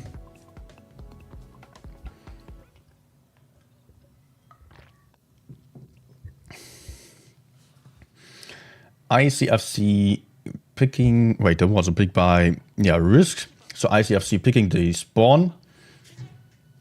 They are playing a WZ113 on this game. They are also going for some Rhinocher on the i7. VZ spam as well, but only 3 of those. That's not all too many, actually. Risk, on the other hand, going for a bit more of a meta lineup with 4 VZTDs, 1 VK72 and a Concept 1B paired with a Batshit on either side to deliver that mobility. Risk has done some really, or shown some really strong games yesterday with a very similar lineup, if not exactly the same. So maybe they're going to do something similar again. That will be the question, whether they are going to do so, but it's unlikely, of course, that they are playing the same lineup, doing the same thing twice, because the enemies will expect that, but maybe they expect the enemies to know about that already. So maybe that's going to be what ICFC or Risk is playing on, that ICFC sees what they have done yesterday and knows it's too obvious to do the exact same thing, so playing something else then, while Risk is actually doing the exact same thing. Could be the case, although unlikely. I did not see anything like that so far. So let's see if we can get Zert back. Yes, we can. Okay, that was unfortunate. Those are the technical difficulties we mentioned earlier. I just wanted to give an example. Okay, what did I miss? Everything. Or you Oh, missed... have you still in the game still? No. No. I will actually open the stream and I will look back at it myself real quick because I'm quite curious of that how that happened. Risk just were applying for holding positions, VK90 getting farmed, ICFC having great crossfire, having control over both of the spawns and shooting into the middle area with everyone and then going for some pushes from both sides as well. From the spawns, not through the river, and being able to just kill one tank after another. Cap disadvantage didn't matter at all. Wow. Yeah. That's actually really good by them. Yeah, they won by a big margin. Like, when I disconnected, I was like, okay, Risk are probably going to win. But no. Nice to see the AB being proved weak. Yeah, they were just without that VK90 position, it would have been a lot more comfortable for them. Yeah. To play the game. I also felt like Risk was just having a bit of an issue with the map control as they were just playing for holding the caps, basically B and C. They did not commit to any of the sides or did not even have the option of committing to any side in the end and killing one side as they were losing the other. They were just getting bled down and losing both sides at the same time. Try to wildly shoot around basically, and that was just not the way to go. Mostly in the end it's about just committing to one side, even if it's only in the end then to win one flank to make sure you're not losing out on the map control then. Yeah, but this is nice actually. I mean, Risk won yesterday, so they were the favorites coming into this, just based on that. But ICFC now grabbing the first games means that it's probably going to be a good series. I'm quite excited to see this one, actually. Oh, yeah. Next one is now Oasis Palms. Pretty much a meta lineup for Risk. The same thing that or almost the same lineup they've done yesterday already. This time ICFC going for some Reno Toronto. VZ113, a very rare choice. I've mostly seen it on APAC server, to be honest. Barely any games on NA or EU with that tank. Actually, Origin did play it in top 4, I think. Okay. 3, maybe even 4 times. Oh right, and I was I don't think it's been played on EU at all. Basically, I think we played it in top 8, once or twice. But apart from that, I don't think it's been played. Thing is, it doesn't have that much armor on the hull, yet it does have decent turret armor, not impenetrable to 113 GFTs, of course. It does have good DPM though, and also heat as the premium ammunition, which benefits a lot from the calibrated shells buff that referred to updates ago. So I guess it's also able to just butter through the top to the superstructure of a VZTD. Yeah, that's the nice thing about it. You have very good pen, especially if you play with calibrated shells. Like you have, I'm not sure about the numbers. I'm not a numbers guy, but I think roughly 390 penetration on gold with calibration. So you're able to melt through anything. Yeah. I mean, that's the biggest strength of the tank, as well as you having pretty good DPM, pretty good mobility, but as you said, no armor whatsoever and kind of low HP pool. Only 2.4k for a heavy is not much. Yeah. Kind of something in between heavy, almost just mobile heavy tank. But let's head up here as the game is starting. Both batches heading towards the outer side for the spotting maneuver. Risk sending most tanks towards the heavy side. Concept and Batchet might face off each other. Alisa not totally unprepared, but not going for the blind shot either. Oh, that was so close. Batchet did not get spotted there. Oh, man.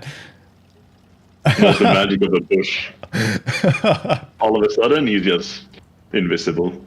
But actually, it was a good decision for him not to shoot, because if he shot at the concept, it could have been disastrous. So that was really good. And they have some info. Let's just see what ICFC does. Looks like they're maybe gonna play aggro on outside. Yeah, ICFC is definitely lining up to go for base C here. Although they might not have the option to do so with the VZ still being there. They would expect some more backup to that one in the corner or so on the camping very positions. Hard to cap. Also, Rhinoceronte not having the best armor ever on a turret. So it's tricky for them. They cannot really push forwards here. But they're lacking some Rory's information. gonna have the cap lead again. Yeah, Risk going for base A. Risk, excuse me. My bad. The i7 getting more aggressive in the middle here in order to deliver some spots. Did spot up all the tanks of Risk in the spawn. The VZ there getting tracked by some IHEs. But the Monkey King is in trouble. Might be dethroned by Sophie from behind here with a VK72 coming in, trying to line up some shots. Though. There's Captain Low still. But who's the one for team? If it's like I think ICFC needs to push outside. Yeah. I think they are as well. Yeah, they are. And that's an Amorak. That is an Amorak. They are going in. Bifrost got Amorak. Have you seen for how many hit points? I think he had quite a lot. Okay. I didn't see exactly, but I think it was a pretty big Amorak. Next one goes down. Sophie overcommitting there. 3 tanks down on side of the Risk team already. ICFC continuing their push, having the Concept 1B in focus fire. Lisa getting killed there as well. ICFC really getting aggressive here. The IS-7 move was a big bait. And it is really working out for them. Nitroglycerine also down to a one-shot, getting killed there, not having any way out. Cost effective. Risk is still using the reactive armor to survive a little bit longer, but it's 3,800 hit points versus 6,800 next armor rack there for life. There we go. Oh, man. Otherwise, there would have maybe been a chance of getting some one-shots, but nah, not really. F Silver. Also on the long reload now, is going to be able to run away a little bit if he wants to, but honestly, it doesn't make much sense. He has a base and peeking. Oh, get outspotted. There comes a VZ with a big shot. Yeah, that was very dominant on ICFC side again. The IS-7 move just being game winning for them here, I would say. Although it put themselves in risk. It's a really good move. Like, he spots the VCs are forced to move because they were all sitting in the open, anticipating crossfire on C. And also the VK72 got baited to overpeak on the IS-7, and then he got farmed, exposed in the open, and basically tapped. That was really good by ICFC. Good execution. Yeah. Risk kind of got baited by ICFC's move, though.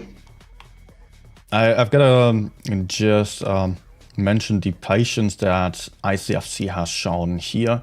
The Batshit, first of all, not shooting while spotting, just resisting the urge, keeping a cold head, and just relocating then ICFC, not immediately retreating with all their forces from the C area, not going for the cap, just leaving their tanks in the on the hills there, aiming for the enemy spawn, then sending in that IS-7 to spot for them. And while the Risk guys were all trying to shoot that IS-7, they obviously got spotted. That was the game plan here. VZ's farming from behind, and that IS-7 could die for them. It was alright. ICFC just needed to be fast enough to then push the outer side. The Amorak definitely helped, although it was not necessarily game deciding, because it was just about picking up the kills and having the gun advantage, using the information, using the numbers advantage there. I don't think it was game deciding either. I mean, they were quite strong in the end, so I don't think the Amorak mattered. He would have died just about 10 seconds later. He may have put 1, maximum 2 more shots, but yeah, it's not a game changer.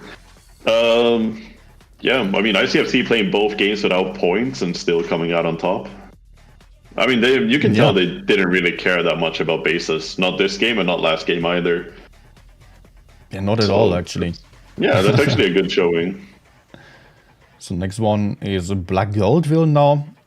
I pick off ICFC. 60 TP. That's an interesting choice. Oh, yeah. Actually, also first for this season. For me, at least. I don't think anyone played it. It's still a decent tank, although it has some disadvantages in terms of armor compared to the VK72. Not as strong on the pushes. Neither in FaceTag. Been played actually. Not on EU. I don't know about Asia previously, but I'm pretty sure Origin has played it. Okay. It's a Korra classic, to put it that way. Yeah, he loves that tank, yeah. Yeah, exactly. So I'm pretty sure I remember Korra playing it. It's kind of his trademark tank, as far as I'm concerned. But yeah, the 60 DB does offer something. You have a nice low profile, which can help you sometimes. Like that's the fact that makes it like somewhat viable to play, because the closest tank to it is the VK72, but the VK has a very tall profile, then you have a rear-mounted turret. The rear-mounted turret can be really annoying. It makes some positions completely unplayable. So it could be something like the tank needing a front-mounted turret, and then I guess the 60 TP is the next best option. It's always, for me, the rear-mounted turreted tanks are just a little bit like having a shopping cart to the front that you have to push around the corner before being able to look around it. It's a little bit awkward on the playstyle sometimes. But there are other reasons to apply the VK72, which are just countering this disadvantage of the rear-mounted turret. So it's kind of fine. Yeah, definitely. Also, a big weakness of the 60 TP in this meta is that you can get ammo racked quite easily. Yep. Ammo rack sits right to the flanks on each side, like beneath the angled parts. So any shot going into the front from the side is potentially hitting that ammo rack. And every tank that has more than 460 alpha damage also has a chance of ammo racking someone in one shot only. And every tank in this meta, apart from the Batchet, is above 460 alpha. So that's, that's one of the big weaknesses with such tanks. Like you can say the 60 DP is like kind of good. You could use the same argument for 777, but you also have the ammo rack issue there. So Black Gold will once more. VK72s might do the exact same thing of moving towards Bias B, but there is no VK72 for ICFC. They are having an IS-7 to do this move though, to spot Bias B and decap that. Batchet and LT going towards the Bias C immediately, getting some backup by the VZTDs. Some fairly similar stuff over here. I can see what the 60TP is being used for some early shootout. If the Batchet is spotting anything, the Batchet is already relocating. Otherwise the 60TP can be held down towards B here in this area. With a very strong turret that can be very good for decapping Bias B. But ICFC is just committing to Bias C with everything. They also have point now, ICFC, for the first time in the series. Actually, yes, yeah. Cap advantage to ICFC.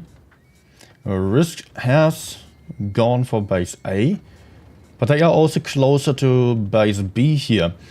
So that might be an easier cap for them. The I-7 going to go forwards with that low silhouette. I don't think ICFC are ready for this, looking at their positions. Nope. They may go to the silos with the VCs, but they can be crossfired. Yeah, Monkey King. Oh my gosh, he got wrecked there. Is still alive, down to a potential one-shot without the reactive armor. The 60 DP is going to be able to provide some nice crossfire here if they keep playing against B. Yep, the 60 DP, although he's not really looking at Bias B for the moment, he is maybe looking to pick up the kill of that VZTD over there.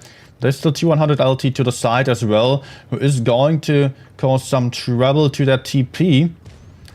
Putting in some big 376 damage roll. There comes the 60 DP with a tungsten round. They're putting down Super Noob to a one-shot already. They are not stuck in B as well. They have a two-tank advantage, but they're stuck in B with turretless tanks. So it's going to be hard for them, I think, to do anything in this game. Even with the kill advantage. We've seen the issue earlier on, sitting down there on B with the tanks makes it hard to come out of there on top again, as you constantly get crossfired. Nitro over here getting farmed by the light tanks, still putting out a shot, but will go down very soon as well. Guns advantage to ICFC. Hit points still fairly close though. And also Sophie, yeah, going to get killed if WW hits a shot, not gets able one more to shot. That shot is very, very crucial. Yeah, hit points still very, very close. The cap points are not really too important. Monkey King still alive. Is just going to get killed here. 239 damage by the Batchet only. But that's the kill there. 3 on 3. Mozza in focus fire by the light tanks. down as well. But the Batch is struggling to get the gun depression, still picking up that kill. Very important for ICFC to still have 2 light tanks alive and also having more hit points right now.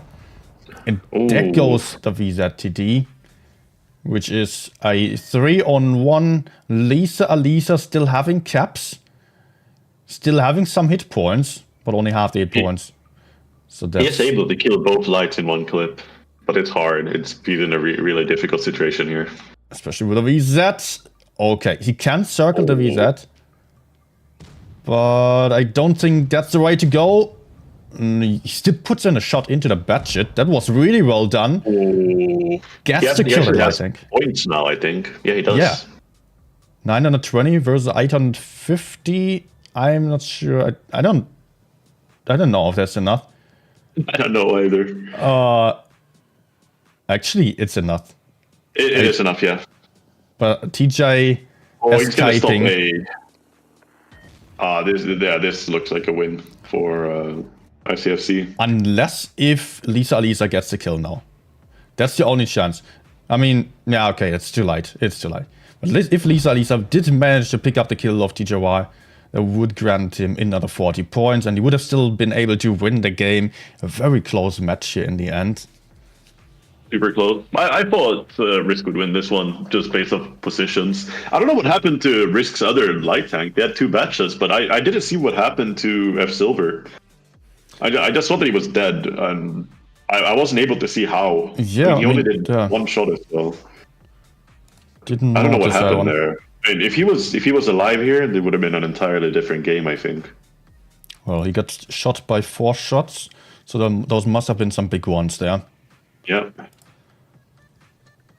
Overextended in some unfortunate position, but that means actually 3-0 already. The Risk are really on the back foot here. They need to change something up drastically if they want to pull this back. And so far they are just... I mean, they are not playing horribly, but at the same time, ICFC is being so aggressive with their crossfire. And it felt like on the games that I've seen yesterday, Risk was really good with the passive strats and just supporting each other there. ICFC being strong on the pushes, it seems, and really good with just going for the kills. Whereas Risk is definitely struggling. ICFC has played really good in this series, I think. I mean, last game, I'm very surprised they won. So I think they pulled that back from quite a disadvantage based on position. So that was a big win. Obviously, the double light staying alive until the end is very, very helpful. Especially when you're playing against turretless tanks. Yeah, it's actually the most important thing in tournaments, and mostly at least, to just have a light tank alive in the end. Some fast tank can really change the outcome of the game if you can still go for some caps, for example, if you can run around the map and just crossfire the enemies. If the enemies are slower, they cannot turn around and catch a light tank which is on a run. They can only try to focus out the tanks that are close to them. Otherwise, they will waste their time. There was also a big advantage here. 2 light tanks alive in the end still, although 1 got killed. VZ would have maybe lost against a light tank, but VZ plus Batshit could just mean that they were able to go for the caps again, leaving the other one stuck in place. We're seeing Type 71 from Risk here. Yes. Middleburg now. I like Type 71. It's not the best tank, but it's quite versatile. I especially like it if you play it with the gun depression equipment. You can find some nice angles. Yeah, I think it's better now, in my opinion anyways. Because talking about you're kind of slow anyways. I quickly get some water. Yeah, I mean, on the side of Risk, you see the traditional triple VC, double VK72, which makes sense on a map like Middleburg, STB, and Type 71. Based on that lineup, it looks like they're going to play on the top of the map, so on the medium side. That's simply because of the Type and STB. I reckon that they're good up there. They may also be going for the city cap, based on the fact that they have double VK72. On ITFC, you also see a very traditional meta lineup, VK90, VK72, quadruple WZ113G, and a bat shot. SDB in this game is stronger than the Batchat to play on top because you can play hull down. But the Batchat may be better. It all depends on what ICFC are doing, really. If they're going to play versus each other on top, SDB should be advantageous, but the Batchat can always relocate the city and be stronger than the Batchat in any environment where the Batchat SDB cannot play hull down against it. I mean, they have kind of the same lineup, slightly different tweaks, but looks fundamentally the same. I expect both teams to play for their cap in city, so respectively A and B, and then both teams to slowly move up towards the C cap.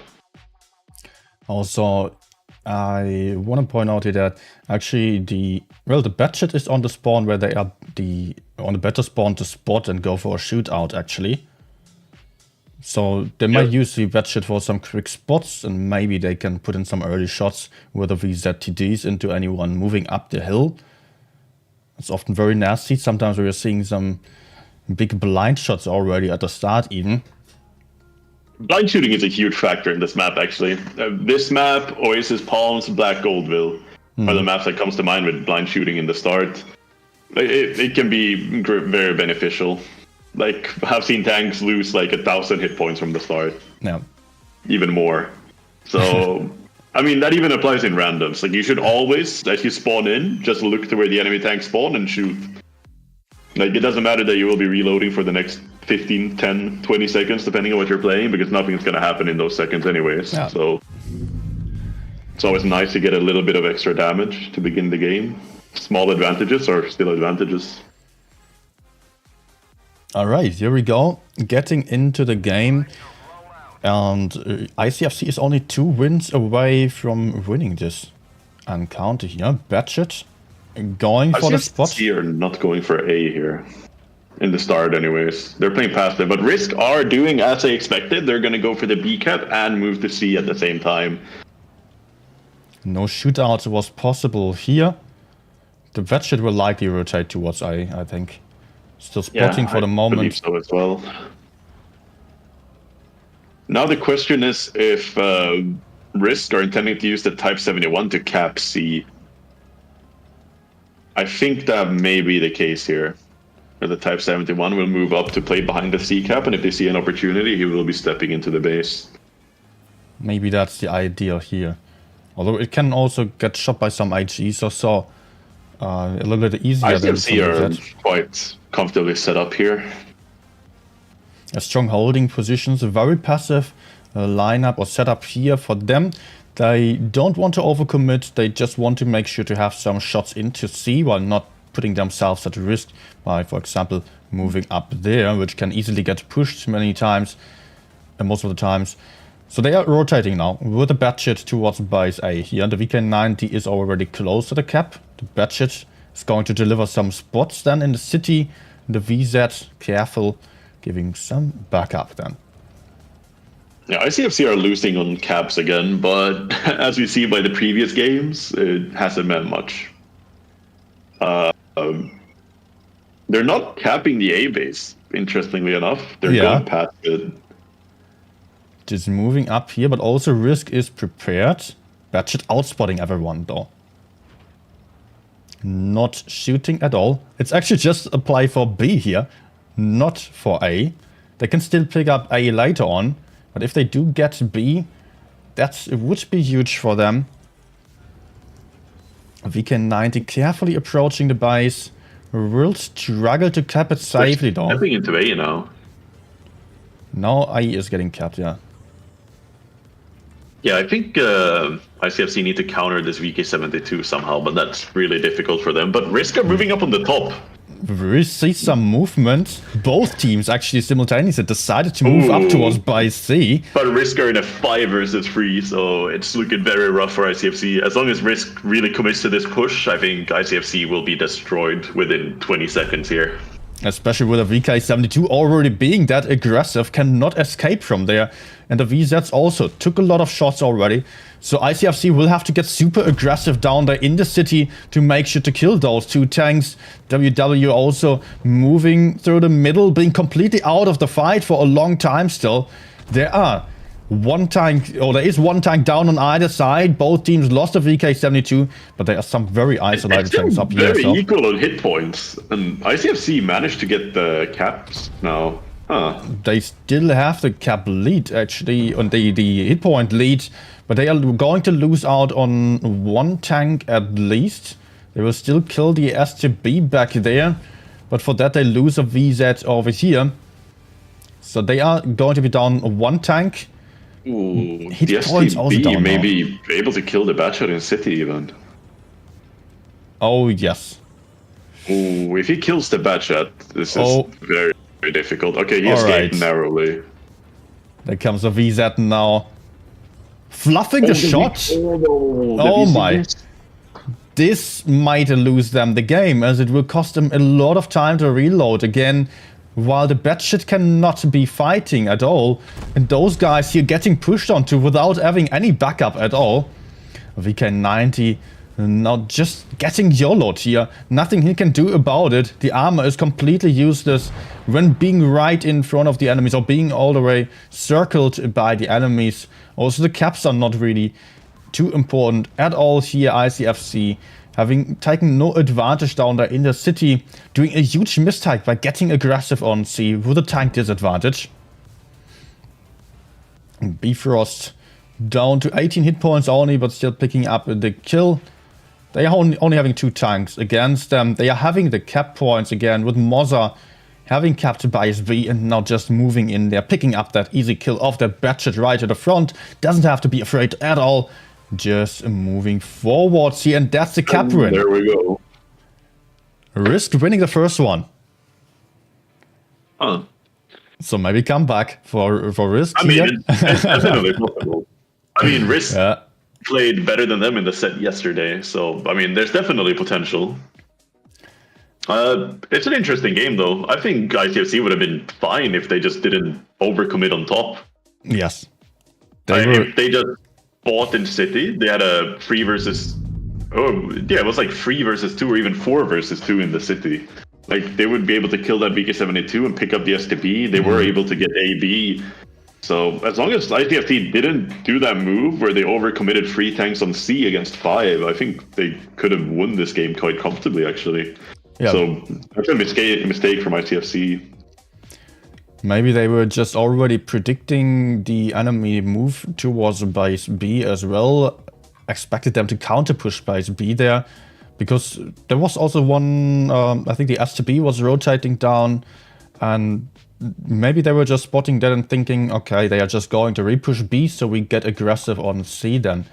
That could of course be the case, but it was a bit of a gamble, whereas they only needed to hold in passive positions, deny the enemies from getting aggressive on by C. It was totally fine if they had given up the C cap for free. Didn't matter at all as long as they survived on the hill for long enough to win the city in the same time. Yeah, that's the thing though. You need to take those gambles sometimes, especially when you don't have information. Like, I guess the tanks were not spotted properly on top. They didn't know if they were relocating to come back and kill City. And if those tanks on top didn't move and they relocated to kill City, they would lose the game.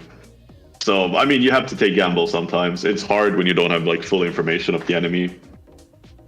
Of course, it's another thing here. We are seeing everything from above where we have all the information available, but those guys down there are not playing with any information like that. They only see the tanks that are spotted at any given time, and for the others, they have to remember where they have been and predict where they might be in a couple of seconds after that.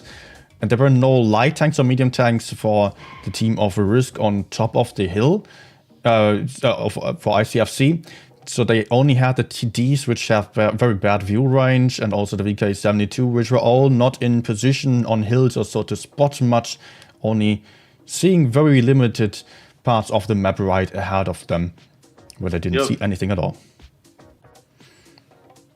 Well, actually glad to see a little bit of a comeback, at least by Risk, putting them not too far behind ICFC. Although they will still have to do a lot more work now. Risk still needs 4 more wins. ICFC still only needing 2 more wins in order to come out on top with this game. I mean, definitely, you can turn any disadvantage around. That's the importance of having a good mentality in your team. Like, even if you're down 0-3, you're down 0-4, like, you need to keep up and you need to keep fighting. Because if you give up, you're gonna lose. But, I mean, having one game now, that's gonna strengthen them a lot. Like, obviously, team morale is very important. It shouldn't be understated. So winning one game is gonna give them a huge boost. And they're gonna feel more confident going into the next games. Yeah, if some teams, of course, might just tend to get a lot more aggressive when stuff is going wrong, and it might be very frustrating experience when someone is misplaying. But if you do get under such pressure, then of course just having even more pressure in between the teammates, and then it's just not going to work out all too well, because you need the focus, you need to stay cool at all times and really need to give your best. For that, it needs confidence and motivation. 100%. Okay, Risk are going towards A here. Kron going towards B. That's a typical move here. Kron just moving up to the middle somewhere to defend base B. Lots of VZTDs again for Risk. Also the 113 heavy tank. ICFC are going C with double Batchat. That's interesting. I assumed one Batchat would either spot A passively or spot like the center of the map for B, but both of them are going on C. They're trying to double cap, but I don't think it's going to help. I still believe Risk will have points. So A is a lot faster to cap, just by a very small margin though, but there is a difference in favor of Risk for the moment. So it will be up to the relocation for ICFC, and they are not hesitating at all. They have not seen anything to the front, so they are immediately rotating back to their spawn, preparing the move to A. OP is taking an aggressive position here. This is kind of what Risk played yesterday, but like the opposite. They had the 113 on the opposite side, but in the same position. Going to take that bush while everyone else is actually almost exactly doing the same thing as we've seen yesterday. Just mirrored strategy. So double VZ up here, looking at the B cap. 113 being a bait there. Some blind shot, almost connecting with a bad shit. It looks like ICFC may be preparing a push though, because they've stacked all their VCs together. They're stacking up, but they will get farmed for this move. Of course, there is a Kranwagen, and I think none of the tanks over there is capable of shooting into this area. The 113 might have one shot. The Kranwagen might be able to put out 2 or 3 shots. I think they are going to push here. This can be working out, definitely. But it would have actually been maybe even better if they had done so immediately. Risk is now also expecting this push to some degree already. But there is also a move by Monkey King, the Rhinoceronte in the middle area. Crossfire onto the WZ-113. Seems like they've analyzed yesterday's games there. The 113 getting pressured, Kran distracted. Push moving in over here. WW3. R is just moving in to shoot Sophie. Sophie going down already. Not being able to hide there, but neither is Super Noob, who is in the open, down to a one-shot. The Kranwagen put out this clip there. And there are still some shots from the front. ICFC not having any tank advantage up here, but the Monkey King is moving up with the Rhinoceronte as well. The Kranwagen is being ignored completely. Batshit on C right now will be able to take a free base, but is out of the fight for a while. ICD. Lisa as well, otherwise he would have been dead now. They still need one more tank for him. Monkey King will pick it up though. But Risk having 2 bases here is very, very, very big for them. They still lose base A right now, and they will lose some tanks over here. But actually it is Risk with the hit point advantage. Guns being even for the moment. And there goes another tank. And the battle dice as well. Risk on the tank advantage. ICFC are stuck here. Yeah, they failed the push. They're in crossfire. It's not looking good for them. Getting shot from behind, and also base B is still being taken. It doesn't look like ICFC was able to recap all 3 caps and kill all the tanks here. They did manage to take out Bifrost. Guns being even again, but 850, 60 points for Risk already. The caps up ticking over so quickly now. TJY trying to get the kill shot, failing the kill shot as well. Getting some ricochet though of the enemy budget. But there are still 2 almost full life tanks, which they would have to kill. And the budget can just easily run away or kill TJY. F Silver is not going to die anymore. No way that is happening. And that's the cap win. Alright, I like to see that actually the ICFC team was kind of prepared here and was seeing the stream yesterday, seeing the strategy that Risk has been playing there. And they came up with a better solution. I think, were they actually playing against Risk? I think they were actually playing against Risk on Molenbeek yesterday with the same strategy. Yeah, they were. Yesterday they didn't have the answer. Today they came up with the answer, but it still didn't work out. I think they made a mistake in killing the 113. I think the 113 there is useless. They should just ignore him and they should move onto the B cap, I think it is. I think so as well. If the 113 was just left in place, it wouldn't need a long time to move up there. Of course, it would have a lot of DPM. But he couldn't really go behind them because the Rhino and Kron would farm him if he tried to climb behind the VCs. I mean, they basically traded their VC TD to kill the 113, and they also lost some more HP, I think. So I think it was, overall, I think it was a negative trade.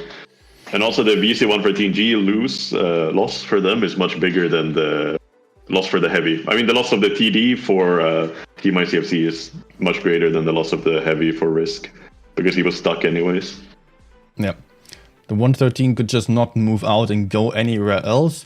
He was basically meant to die there already. And Risk, ICFC fell for it. While at the same time, if they had not gone for the 113 heavy tank, they would have had the gun advantage on the A side. It would have been able to win base A. And could still take care of the 113 later on, and it was no issue. They would have the cap control, they would have the map control, the high ground, the better positions, and they would then shoot down into the B area, most likely. So yeah, there was still 2 versus 1, even if the heavy tanks from B, the Rhinoceronte and Kranwagen were only shooting the 113. Would have taken a bit longer still, but at least they had an advantage over there in the 113 fight and on the A cap. So 2 times an advantage versus just 1 little advantage for giving up the advantage on A now in this case. But it's actually interesting because, I was just about to mention that, because Risk now has taken 2 games in a row. And as I mentioned before, it's a big swinging momentum. Even though they're the ones losing 3-2, I can 99% say that they are the team which are more confident at this very moment. That's the important thing with mental fortitude, because ICFC now may be like, oh, this is not good. We're losing games. Like, we're in a disadvantage. We need to desperately win, while Risk are just comfortable because they feel realistically now that they can bring it back. Although there is not a huge advantage for Risk now. ICFC still needs only 2 wins. Risk needs 3 wins here to win a Grand Cup. But still, they have just had some downtime now. It's been the last 10-15 minutes where they played 2 bad games and did not manage to win against Risk. And it was maybe even more disappointing since they played against this exact strategy yesterday already and did not come up with a much better plan, allowing them to win here. So this was kind of an undefeatable strategy by Risk. We're seeing another E6 here from Sophie. We're back with the interesting pick. He's going somewhere fast. He's put on the speed boost. He may be going close to to C, sorry. Or maybe just moving to this spot behind the house. Cross. Yeah. Yeah. Oh, I like this. I like this from Risk. I like this from Risk. Some ricochets there. Okay. A Risk knows that there is no one. Out, though. Sophie. Moving to the open. Oh, these shots flying in. There is the first shot connecting. It was actually IS-7 for, or maybe the 113. I've seen 576. I think it was an IS-7 with AG. in the For back. that, yes. I'm pretty sure. Yeah, but he's a very lucky man. Because he may as well have died there. Because I think all VCs and the VK72 missed a shot at him. So if those had connected, he would be gone from the game. But Risker here, once again with the points from the start, as we've seen many, many times. ICFC and Risk both having lined up their forces very passively. But Monkey King is over-peaking. Oh. That's not good at all. The most aggressive tank losing almost all the hit points, down to a 2-shot already for almost anyone on the field. And that against a cap advantage of Risk. Yeah, this is the advantage of playing from South Spawn. As you see, Risk could quite comfortably take a cap with only one tank going outside, because he knows that they're not coming, because he would spot them easily. But it looks like ICFC are going to play to recap A now. They may send BC113Gs to quarter and the Bad Chat to play for A, or the opposite. TJY going to the outer side here in order to spot F Silver, who's not even trying to engage in the fight. Risk can't set up here. They can't shoot them out because they're not set up. The Bad Chat can't even spot them. So actually, they're probably going to be able to pick up A again for free. So Risk are going to move for C here? Nitro losing a lot of hit points, trying to get aggressive on Monkey King there. Risk is able to move into by C though, and they will still have some nice crossfire onto Captain Low. Failing the shot though. At least a misses. Captain Low can run now, actually, so he's going to be fine. Yeah, I think Risk will be able to sneak away the C cap though, so I think despite ICFC getting the bases, Risk will still have points when they cap. For Monkey King getting Monkey set King on fire and died in the middle of the map. Captain Low also still in nasty crossfire. Risk really well positioned here to counter these tanks in the middle. Captain Low getting bullet by Mozza from the other side as well, still down to a 1-shot. Might get killed by Mozza still. ICFC are now pushing behind Bfrost here. Sugar and Mugu also really getting aggressive there, but there are some tanks in the spawn. F Silver in trouble. TJY chasing him, but might overcommit a little bit.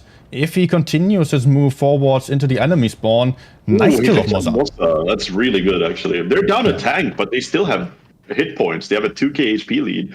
Bfrosted should be going down soon. But, TJY almost dies here. That's very, very, very bad for them. But fortunately, stays alive on a 1-shot, so now they have the light tank advantage as well. Bfrost and Sugo and Mugu should be dying soon. Yeah, Bfrost is absolutely stuck. May also die here. Yeah, Sugu is in crossfire. Careful should be picking him up right now. So he does. Oh, actually, it's Eats that does. Oh man, so many low hit point tanks here. Yet it is a hit point advantage for ICFC. That looks good for them. But still, Careful doesn't pick up Frost, he bounces. Bfrost also going down now. Lisa putting a shot to the side. They're taking one in return, getting killed by Super Noob. Nitro also on a long reload, 2 versus 4. Yeah, Risk his chances at this point. T95 is now suddenly being the last one alive. Not able to pick up the kill off the Bad Chat anymore. Trying to push in. I believe in the Bad Chat. I believe. Interesting game. I thought this would be a comfortable win for Risk. When they bled out the VK72 on the middle, they bled out the IS-7. Like the VK72 essentially died before the main brawl even started. The IS-7 was also bled down to around 1k HP, and ICFC still managed to pull it back. It's quite impressive. That puts them to the match point, actually. They are up 4 wins, or they are on 4 wins right now. Risk only 2 wins, or only 1 more win needed for ICFC. Also, there were some comments on the chat about where the teams are from. ICFC is a Chinese team. They have been very strong top 2, at least on Chinese server. If they have not won it, I'm not sure. And the team of Risk is International Asian. Let me quickly see if I find some information on the calendar. I think Risk are an English-speaking team, if I'm not mistaken. So, well, yeah, I think they're from all around Asia. Oh, yeah. I see that international. Maybe the last game that we're about to see here. And let me see which team actually went for the pick. Hellas it is. Although it's fairly symmetrical, so that's kind of fine for this game. IS4 from Risk. They played it earlier on the Canal game as well, if I'm not mistaken. They had an IS4. So Hellas is a pick of Risk, which is good for them because they are in desperate need of some points now. They cannot afford for a single defeat anymore, or it's all over. Yeah, they need to win 3 games in a row. It's a very difficult task. So they need to step up massively here in order to stand a chance.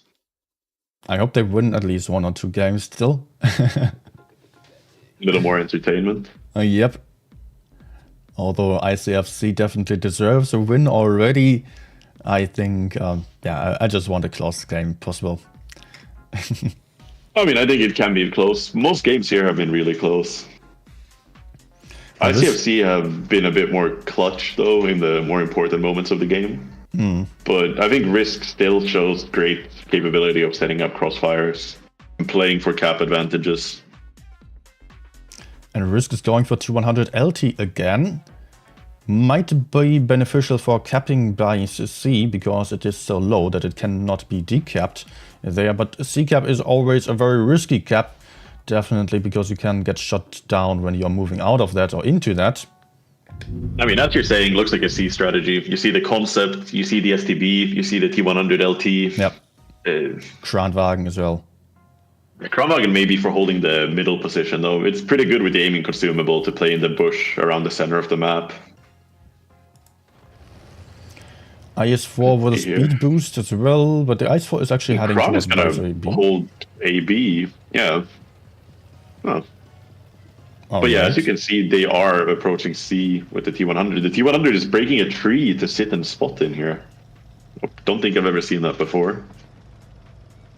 In that particular position, anyways. That should already spotting very aggressively here.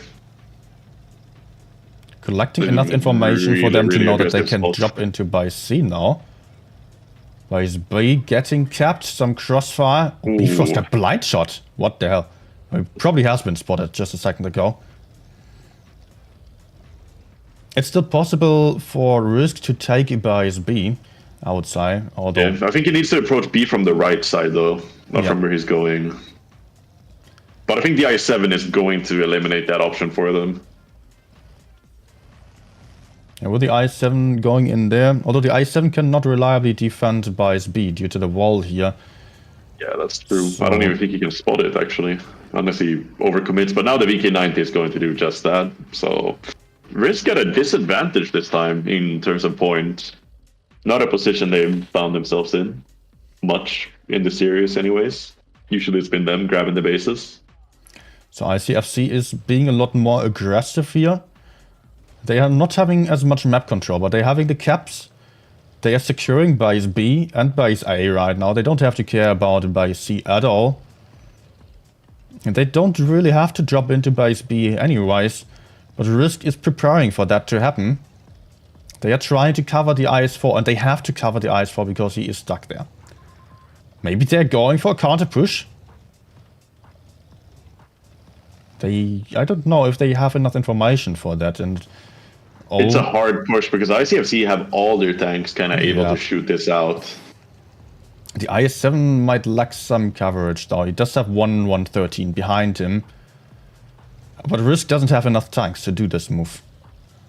Yeah, also they have not ideal pushing tanks like the Kran, the Concept, IS4, SDB, T100. I'd say are all relatively weak tanks to push in with.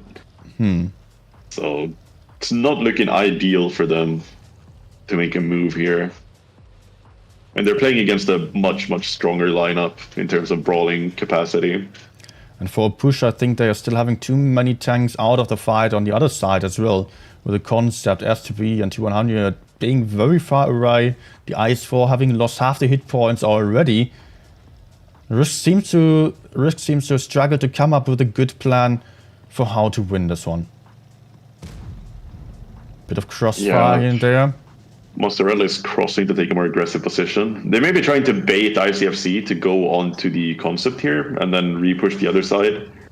That might actually be working out. Because now they can push base B potentially, as they are shooting down the heavy tanks there. And if ICFC is just paying enough attention to the spawn only, they can move in over here. And there's the push coming in now. There's the re-push on the concept, and here's the push from Brisk. B they should be able to kill the VK90 quite comfortably here. B getting capped still, Bifrost not connecting the shot. Lisa down there. They're still gonna finish Captain Low here though. Not with that low roll. He rolls 532 on a 537 HP I7. That is extremely unfortunate. Yeah, and there's a big HG. And he takes an HG. Oh, it's looking very difficult for Risk now. They did get the bases though. And actually, it's still equal in terms of HP and tanks. Yes. With Risk having HP advantage, but Nitroglycerin is dead here. Monkey King also should not in the best position. Tanks even. Base C is getting recapped, but Sophie will be able to take out that. Yeah, and then they can get A themselves. I think this is for Risk. They can definitely win this here. They have a lot more hit points, 50% more hit points already. B is not getting stopped here. Super Noob not quite able to get into the cap. Bifrost blocking him from doing so. Now, no, he's still not in B. What? Still not capping a bias there. Sugar and Mugu also there. The Icefall getting killed, but double caps against a 1 now. Sophie has to make sure to stay alive there. As he's also ICFC picks up one kill. They can turn everything around, but it doesn't seem like they're able to do that. Sophie did not manage to pick up ICFC has the bases actually. But if the WZ dies here, that will be the game win. Wait, as long as the Kran survives there. I don't think they have time to kill Kran survived, picked up the kill on the other side. If he didn't kill the Badger, they would have lost because they didn't have time to kill the VC. I think they thought they had time, but they didn't. The Kran picked up that kill at like 990, 995. That's incredible. That was so close, man. I don't know if the Badger still had a shot. I was not really seeing that perfectly, but yeah, very, very close in the end still, due to them not being able to recap base A mainly. It was all about the kills in the very end, and that means... I really thought they won the moment I saw them pushing that VC, because I knew they wouldn't be able to finish off the kill on time. So fortunately, the Kran was able to kill the Badger there. Otherwise, they would have been out. ICFC would have won. Yeah.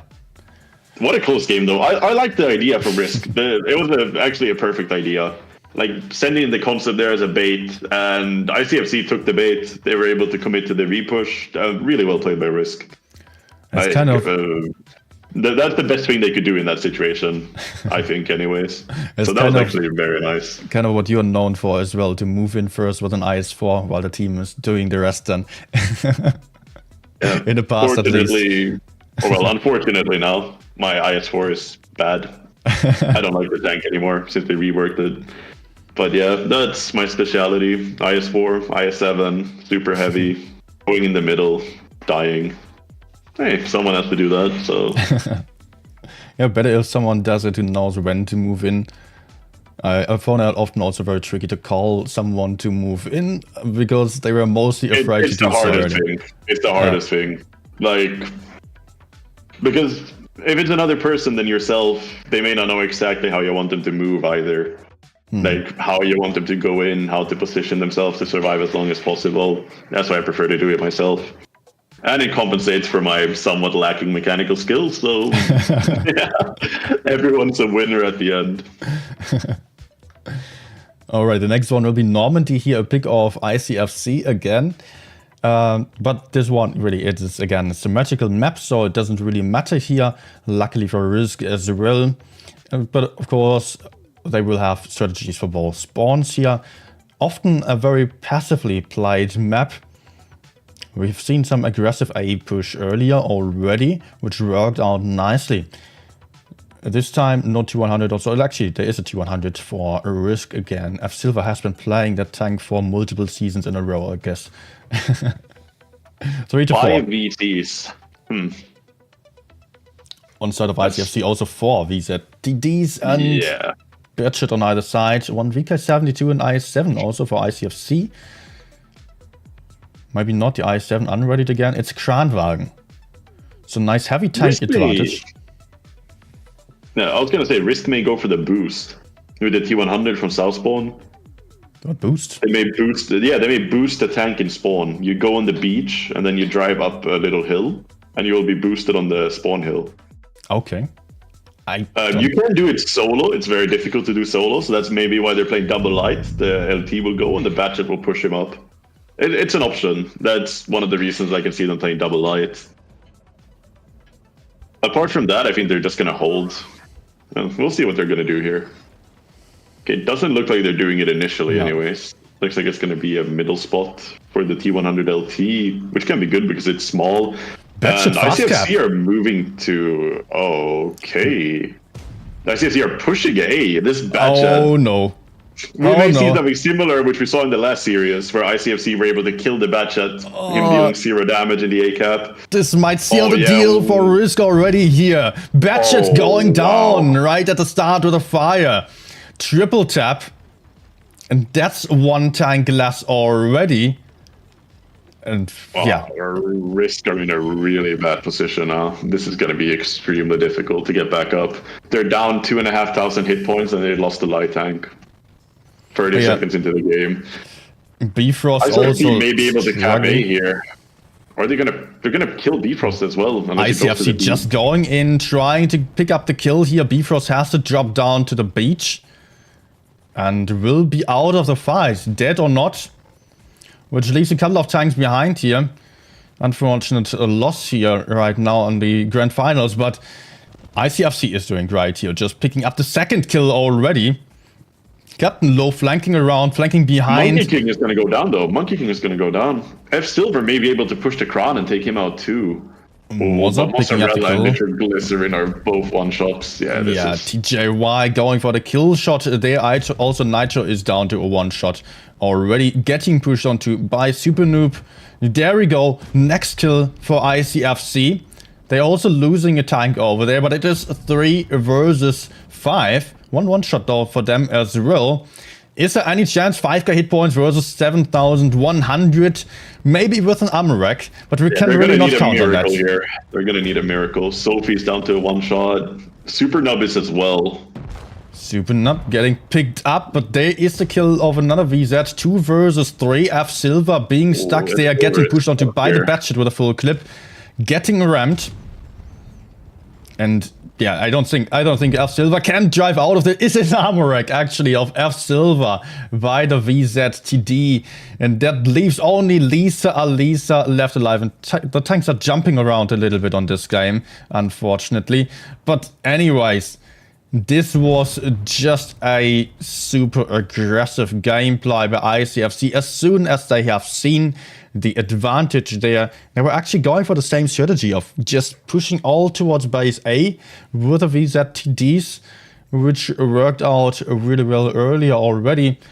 The Batchet just counting on that not to happen. I'm surprised that they didn't anticipate that though, on the side of Risk, because ICFC pushed A last game.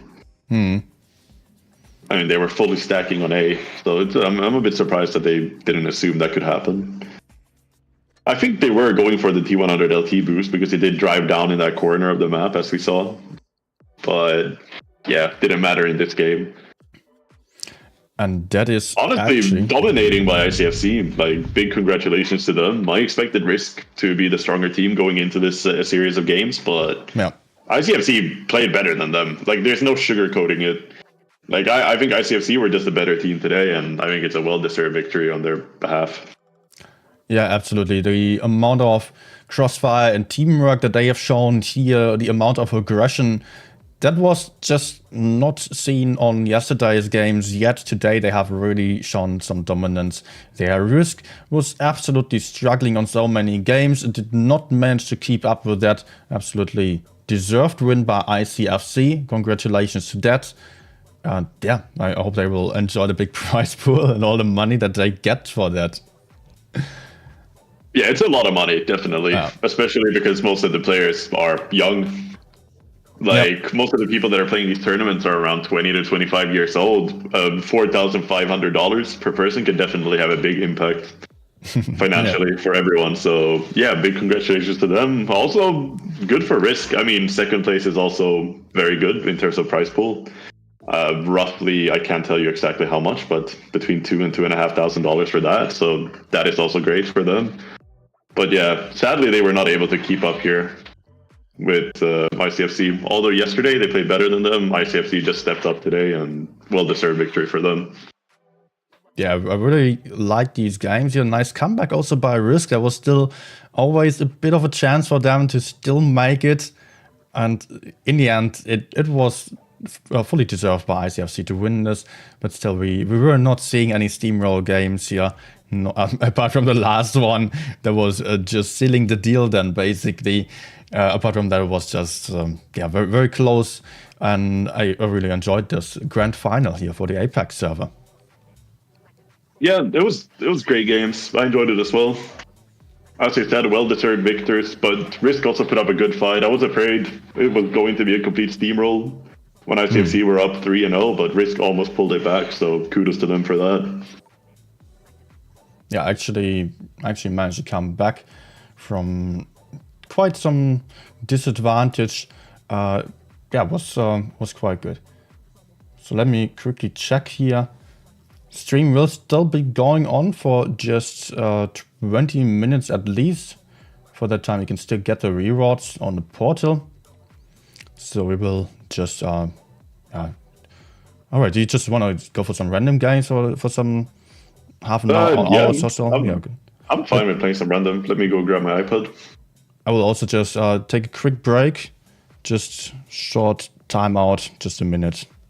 Yeah, okay, sounds perfect. I'll be right back. Yep.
All right, so I'm back.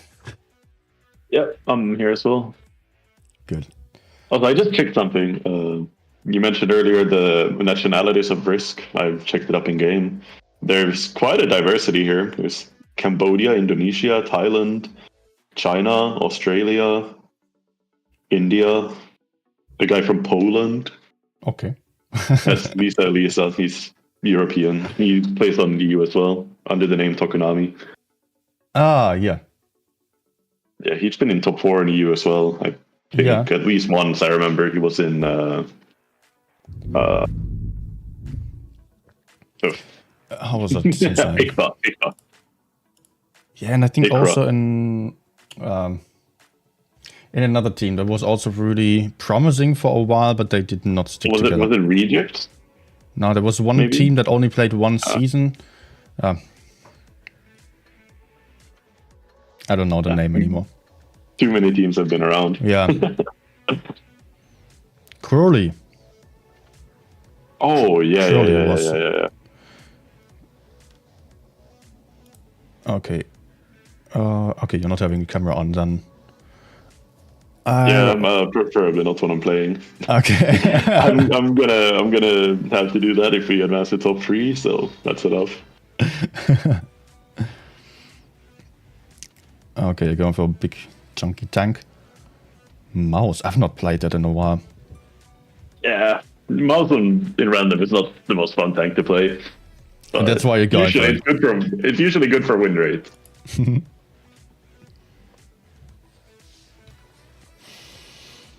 Okay, to the viewers right now who are still watching, if you did enjoy the stream, then I would be very happy if you also joined over from the platform to YouTube as well, where you can maybe leave a subscription or a like to the channel, or to the stream, you know. And see that on the chat as well, maybe. We will probably still keep going for a bit, so then you will also be able to chat with us. As right now on the platform, unfortunately, there exists no chat. That's always not too perfect. By the way, do you know if ID plays on Asia still? Because I was surprised to see them not in top 4, because they're always up there. Like for as long as I can remember, when I started playing competitive, they've been there since the first LAN tournament. That was in 2016. I think they are a different team now. Right, because I was surprised to not see them there, because usually when you check Asia, they're always up there, among the best. Let's see if we can steam. Oh, this 140 is about to have an unpleasant time. And our Conway's having an even more unpleasant time. He's gonna die.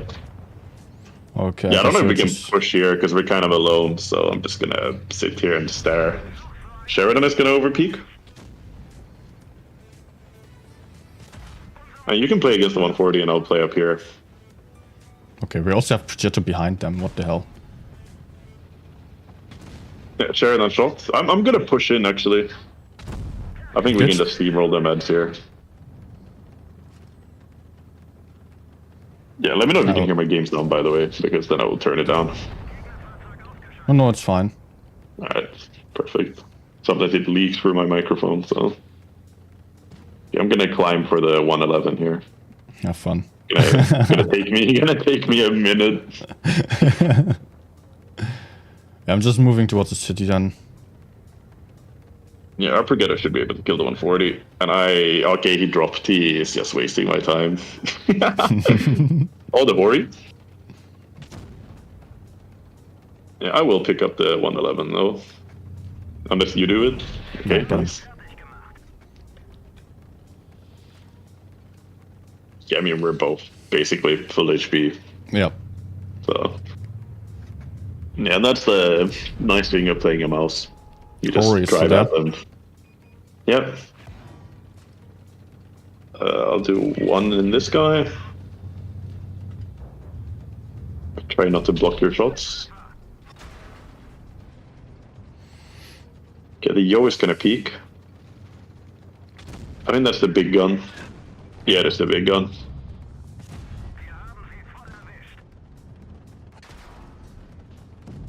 Okay, Progetto actually survived. That's good. Oh, The one in the Hori. I got him. Okay, I attract him without damage in the drive wheel. That's the worst thing. That's the thing that annoys me the most when I shoot someone in the drive wheel and it doesn't deal damage. Especially Hori sides can be quite troll, I feel like, because it angled so fast with the traverse speed. Yeah, I'm surprised there hasn't been more Horis. Like, the Hori is actually a pretty viable tank. I remember we were testing it quite a lot when it got the reactive armor. Like, it's like a good long-range farmer tank. I think it could still be used if teams just wanted to utilize it. Because, I mean, if you're shooting tanks at like 200 meters, you would most definitely rather have a Hori than a VC. Obviously, it's going to be a lot worse in brawls. But I could see a world where you play like... If you want to play like 5 TDs, you could use like 4 VCs and 1 Hori. Yeah. Or, I don't know, instead of a gorilla, for example, it would also work out. Yeah, definitely. I mean, the grill... the grill... I mean, the pick worked, they won the game, but... I don't think I ever want to see a grill in my team. Not until it gets a massive buff. But yeah, no, it's definitely an option, I feel. Like, if you want to... explore the meta a bit, I think it's definitely a tank that's worth trying out. Especially in randoms, it's amazing. I love playing the Hori in random. Oh, because? Turning my tower for 14 years, and I missed the cupola. It moves forwards. Oh my gosh. Oh, ooh. Was that the Death Star? Yes, behind the Rhino. Oh, 50B in front of us. -1, he's tracked. Okay. -2. 292 damage with AP. -3. Okay, he still has 1. He has no driver and no loader though. Let's go. By the way, there's in the bush there's the 183. Death Star shot me. Death Star shot me. Yeah, he's reloading. Okay. Nah. Nice track shot. But let's not stay. Yeah, the mouse gun is so disgusting. Yeah, I gotta be close then it's alright. Good. Well, let's hope the teammate is maybe picking up the... Max? No. 183 shot me again. I'm actually gonna take the time when he's reloading and go towards the middle of the map to play against the Rhino.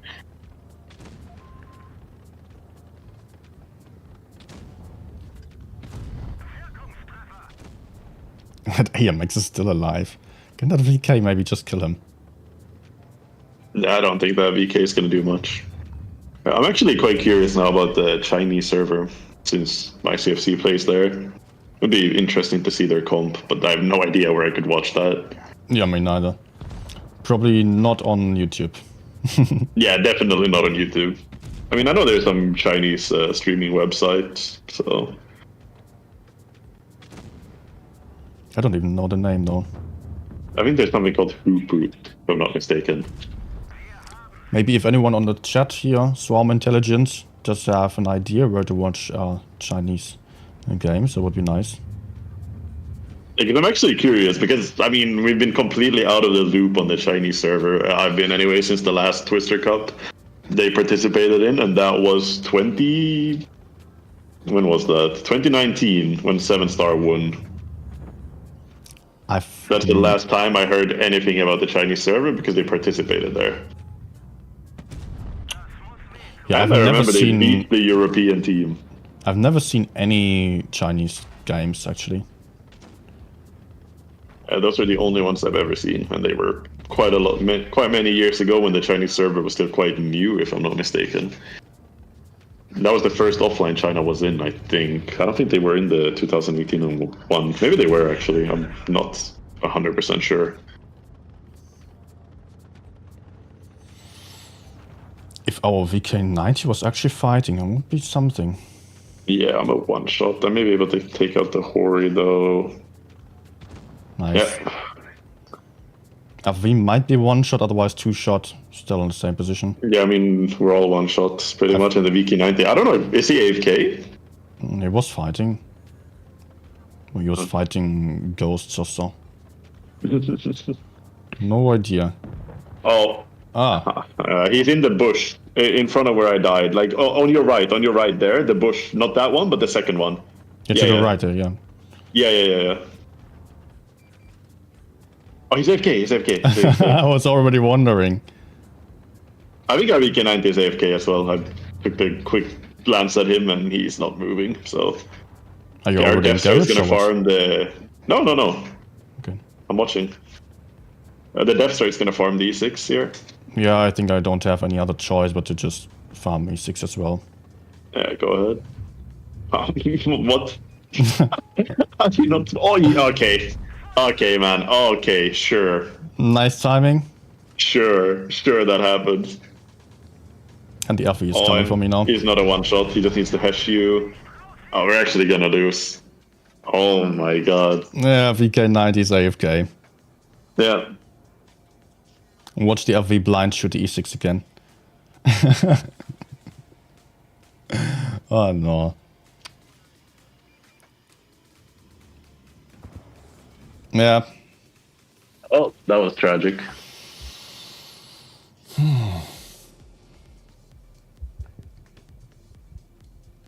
Also, very quick to the chat there.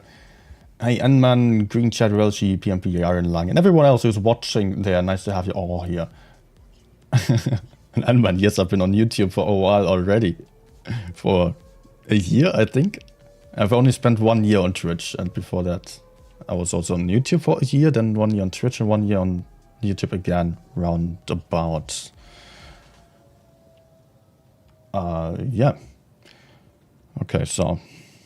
Alright, I'm gonna exit. Yeah. No. I'm not gonna wait for them to cap the encounter cap. But yeah, that was a tragic game. But how unlikely is it that he's AFK for what, 3 minutes? And then the moment you go close to him, you spot him, he just suddenly wakes up. I was just hoping that I could spot him for the 183, put in maybe 1-2 shots. Or we would kill him quickly.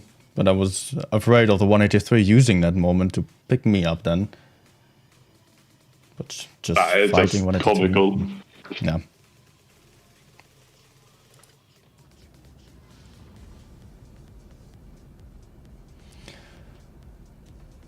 Oh, Dynasty's Pearl. Alright, we're having the perfect setup for this. Look at this double VK and mouse. Yeah. I mean, they have not the best tanks. Hey, 100, Bran, Nino. They have double Sheridan.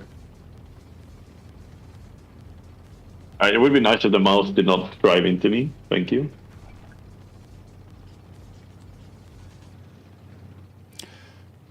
They're playing City.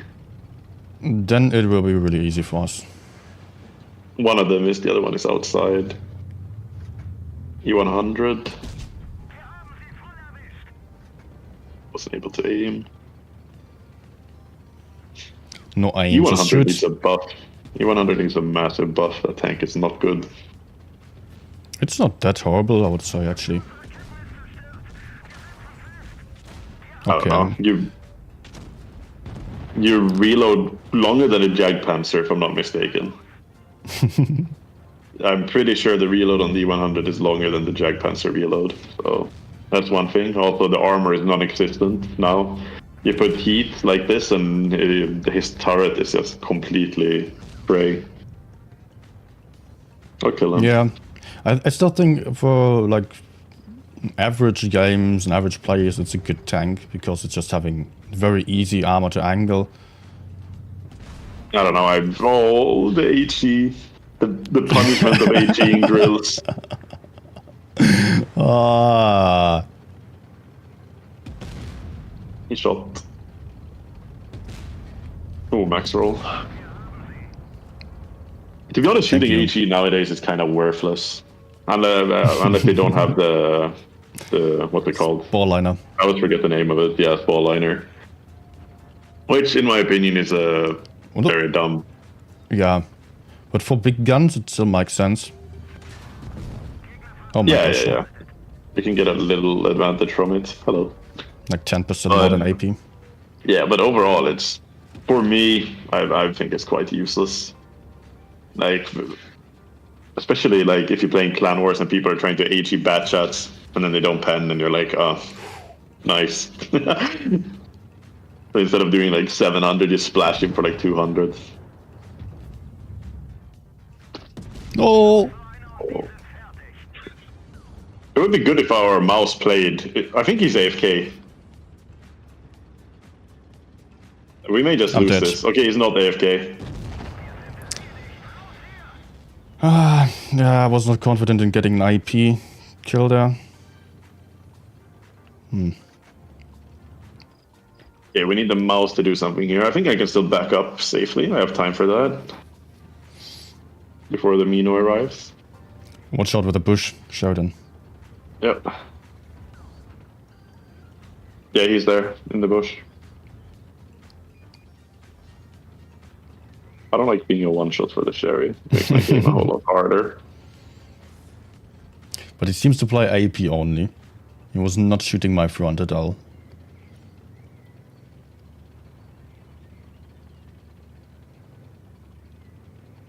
I think he may have gone around. He's going to come on my side or on my back here. Yeah, he's definitely gone around. I don't think he could have escaped towards the Mino nor the other side because of mouse spotting that. I think he escaped before the mouse came. Okay, that might have happened. Yeah. Oh, no, he was behind the house the entire time. I see. So I'm gonna... Oh, he's on me! No, Sheridan coming for you. Oh, that's not good. We're actually gonna lose. Bounce. No.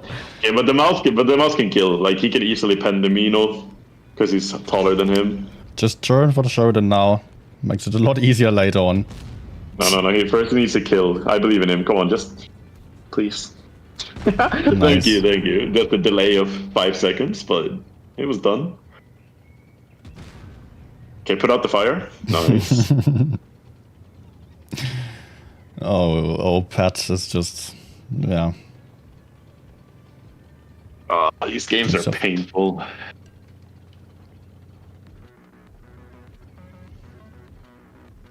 Yeah, okay, let's go garage. It might still take a while. No idea whether we win. We should win this, but who knows? I mean, maybe a draw. But yeah, we can go next game.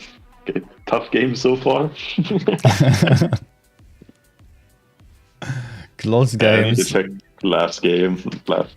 Yeah, I mean, me and you did the most damage. Our teammates were not too brilliant, and the VK90 went AFK. So the T95 V6 who just woke up was 44% win rate. I think the game before I only got shot by 183. Maybe? Yeah. Probably. Maybe you took one from somewhere else, but probably it was mostly the Death Star. Nah, I will play this then. Although it's incredibly bad. No. It's not bad.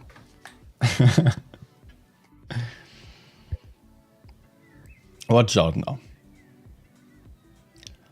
Although mostly the A100 is a better tank for just sitting somewhere and playing a passive game. Not as good for pushing. Gets to work out, but yeah. Yeah. You can play it like some people do in randoms. You can just go to like a bush in a corner and you can sit there and pretend you're a TD.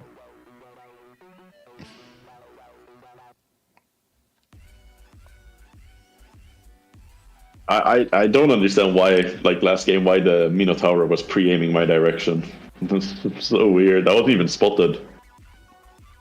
Well, he was just the perfect guy, just maybe he was having a wall hack. Yeah, probably.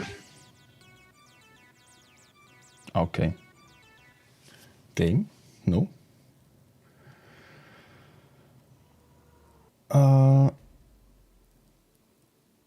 Alright, people just writing on a chat, they have just finished the stream or the portal, joining our YouTube now. That's nice.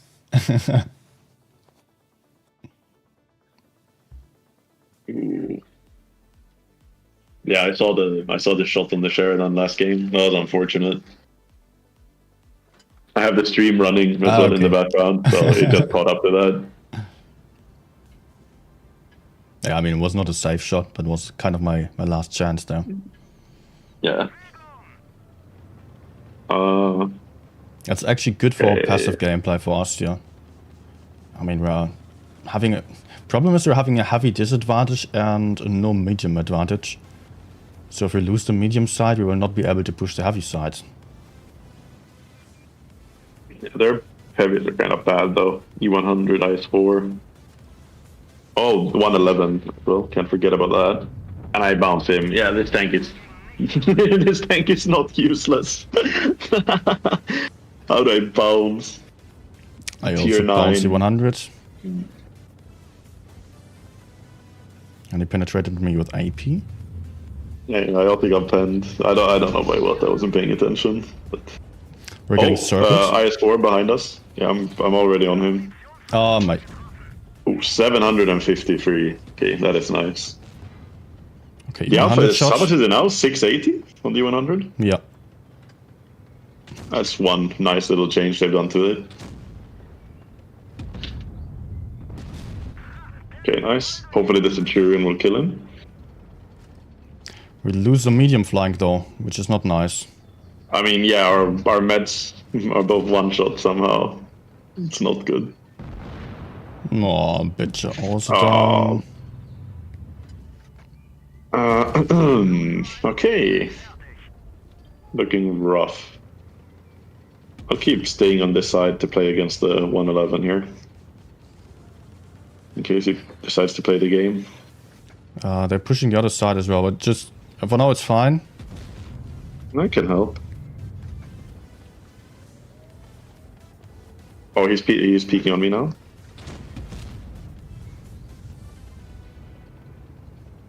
I will help You out can with a reload. shot. Max roll loaded. And if you do one, hopefully I can kill him. Maybe I can. I have the max roll thing too, so surely one of us will get it. Sure. I'll kill him. I'll kill him. No, I did not kill him. Okay. I'll try to take the shot from him. Good, yeah, he shot me. But I'll kill him in 4. KPZ was also one shot, so that's going to help. Good. Yeah, maybe able to kill the E100 here. Actually, we need to kill the E100. He's kind of overextended right now, but I'm not sure if we have time to shoot him before he goes back.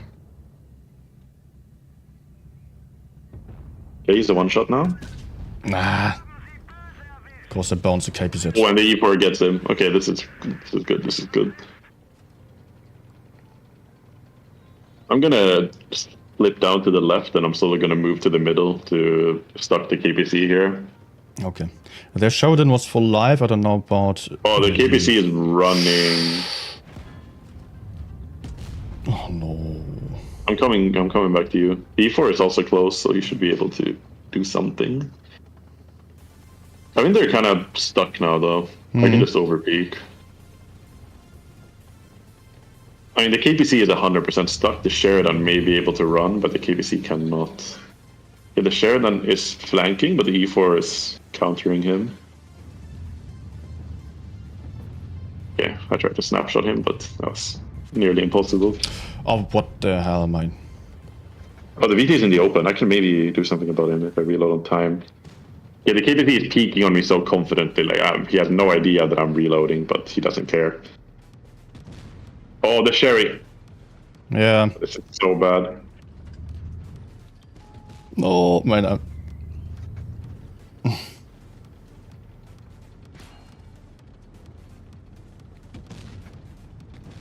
We shared on shot.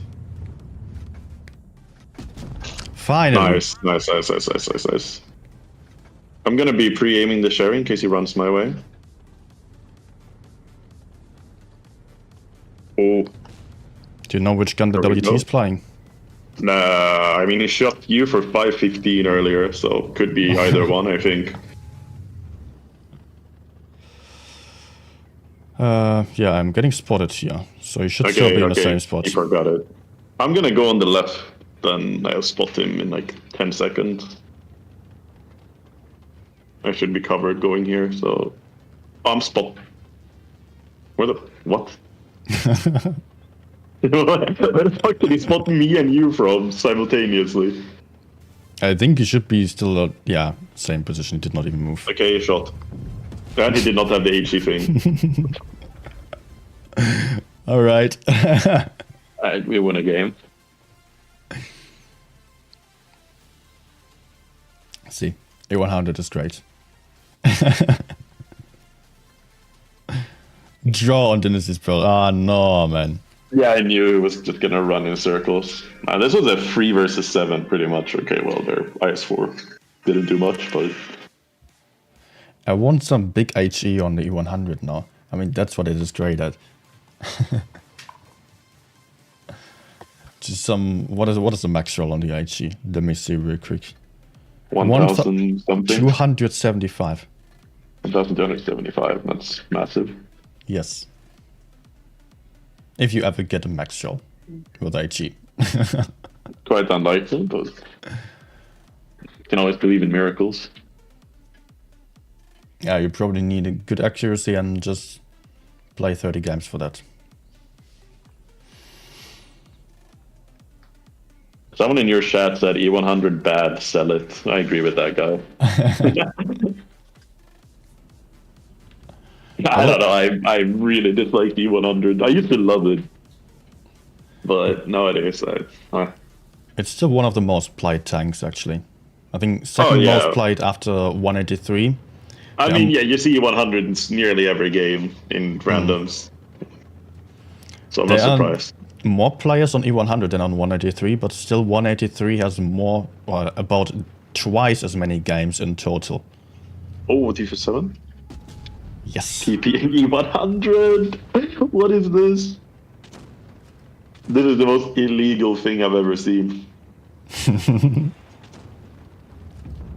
Oh, nice push, dude.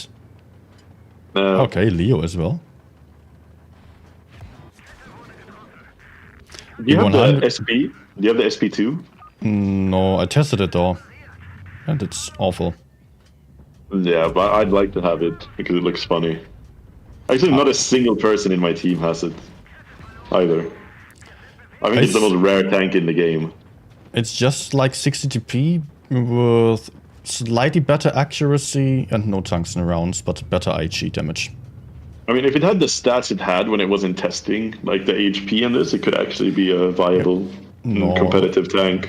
It was still not bouncing anything. But you don't need to bounce, that's the thing. Like, you need HP in this meta. Because even mouse doesn't bounce anything. You take VC and you put heat, and you're auto-penned with mouse, you're auto-penned with VK90, you're auto-penned with VK72. Like, everyone is playing the VC with calibrated shells, so armor is irrelevant. HP is the most important stat. Yeah, okay. If you are thinking about tournament games, yes. Yeah. I said in tournaments, like, I think it could be like decent if it had 3k HP. I've bounced 3.5k damage already. I guess E100 truly is the most superior tank in the game then. And that 60 TP thinks it's a good idea to ram me. Yeah, why not? The guy has like half the rate of me. Will our Kron kill this? I think he will. Maybe not. He probably dies. Now he's reloaded. Okay. Oh, he died anyways. It didn't matter. Double Minotauro. Okay, this is still losable, so... He's gonna cross. He's gonna cross. Trying to... I'm gonna go where I can spot him, mate. Wait, he just... Okay. I bounced. Nice. This gun is so horrible. Okay, our Badger needs to farm them now. Oh, I'm gonna be farmed by the Leopard. I need to move. I can't pen. Calibrated shells for the win. Nice. Okay, I did enough with HE. Not bad. 343. Oh, the front is entirely grey with calibrated shells. I don't play calibrated on tank side. Only play random. Well, mostly, so far I've been an absolute proponent of Rammer anyways on all tanks, but nowadays I only play the autoloaders with Rammer basically, or ventilation system. Or just testing it out at the moment, to just play heavy tanks and medium tanks, also with calibrated shells, and actually I kind of like it. Just being able to penetrate everything. Yeah, I mean, in that regard, sure, it's nice, but usually you don't need it in randoms. Yeah, in most games not. Yeah. But like in Clan Wars, for sure, it's like a necessity of certain tanks to play with calibrated shells. Yep.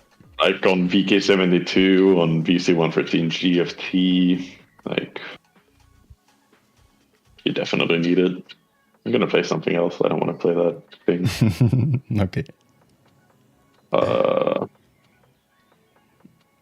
will we go a bit faster? Or do you? I'm trying to think. Decisions. I'm gonna play Rhino. Rhino is quite fun, actually. Oh yeah, that's a nice tank. Then I will go for E6.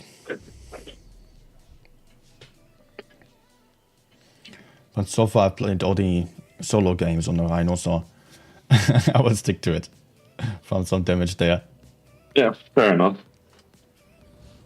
But Rhino is good. Rhino is good. Yeah. Lovely accuracy. It's also a decent Clan War tank on some maps.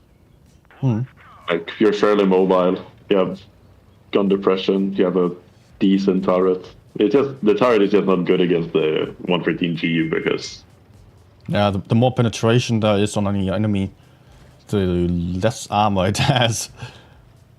It's also such a weird flat angle that it just either is really well armored or not at all, depending on the amount of penetration. Yeah. Overall, it's a good tank, though. I like the having two shells, and the DPM is not awful if you shoot two and then you keep shooting one by one. I mean, that's how you play it in Clan Wars mainly, anyways. You dump your two first shells and then you just play as a normal tank.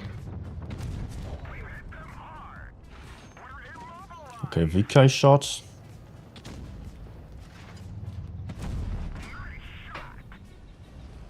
I'm not feeling confident in my position, to be honest. I'm not feeling confident in mine either. Mine is very bad. They destroyed my gun and the gunner as well in one shot. Nice. So I guess I'm having 183 accuracy, even worse. What the hell?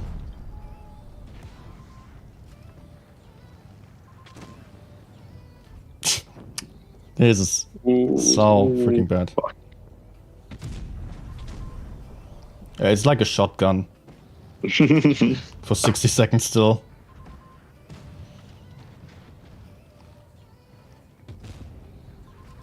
If the damage would spread like a shotgun does, then it would be kind of fine. Depends if you have buckshots or slugs. Yeah. Well, I'm aiming for the Sheridan, and maybe I can hit him. Yes! Nice. I may be able to finish off. I'd like to keep our batchet alive, and I did. Nice. I'm scared. Do you know where the Death Star is? Absolutely no idea. But I mean, Yeah, I just it will be don't camping. Yeah. I was That's just for sure. thinking more like what side of the spawn he's moved to. Did he drive left or right? Did he drive 10 or 20 meters? Okay, there he is. He needs a one shot. For me, anyways. Ooh, fuck. Oops. No What? swearing on stream. No, that's No fine. swearing on stream. No. You can swear. The VK72, I'm probably dead to the Death Star here. Maybe I'll do one more. The I7. I mean, actually, I mean, there are no rules or so to swearing. Just on tournament streams, I'm also supposed to not insult Wargaming or the teams. Anyway, can you actually swear on the tournament streams? I assumed it was kind of... Yeah, I think I can do so. Just that I am not allowed to insult anyone. That's the only thing. That's actually quite funny. I thought they were a bit more strict in terms of that. But yeah, obviously, I mean, I understand that you're not able to say like, "Oh, this team is terrible. This guy is awful." Yeah. I mean, obviously, no one is gonna say that anyways, but quite clear. There has been someone doing so, but he is I streaming think tournaments again. I think I know who this rather particular individual is. Yep. Yeah. Well, yeah, you got a spectator spot again. Yeah, it's because he has a big audience. Mm. He has a big audience, but there's certain. Oh my God, the Jag Panther! I think he aimed for 10 seconds at the WT, was standing still, and he just missed. But like, it wasn't even close. What the hell is this? But yeah, no, that guy. He has an audience, so that's why he gets to stream. Yeah. There was some funny incident with him saying that he's better than the players that are playing the tournaments, and then he joined the team and played himself, and he was not particularly good, to put it lightly. Getting wrecked quite early on, and yeah, the clip of him in the Badger. Have you seen that? Yep. Yeah. Anyways, let's not trash talk too much. No, obviously not. I'm sure everything is fine in that regard. And yeah, thank you, Mr. Darkman, for your support. Hopefully we will win. I don't want to be 4th place. That's my goal. My goal this season, first of all, was to get into top 4 because we missed out last season. And the season before that, I played in Rejects as a player, not a caller, and we went 0-7 in the top 8 stage. A funny season, which I would much like to forget about, but it did happen. And then, yeah, last season we did miss out on top 4 because we lost to QQ. But now we're back. Feels good. And hopefully we will not finish last, and I'll be satisfied. You still sound a little bit traumatized from that defeat against QQ. If everything went the way I wanted it to, it would have been a clean 4-0. So, but certain players in that team were not capable of listening to simple instructions.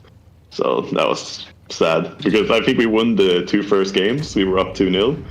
Either that or we lost the 2 first games, which were clear wins. I don't remember which way it was, but I remember we lost 2 games on Norman D, which in one game we failed to kill a one-shot and they won on points, and in the second game a certain person were not able to relocate away and got pushed. So, by the way, that might also happen to you in this game. Yeah, I'm a bit stuck in a not ideal position. Do you want under this? I hate these players.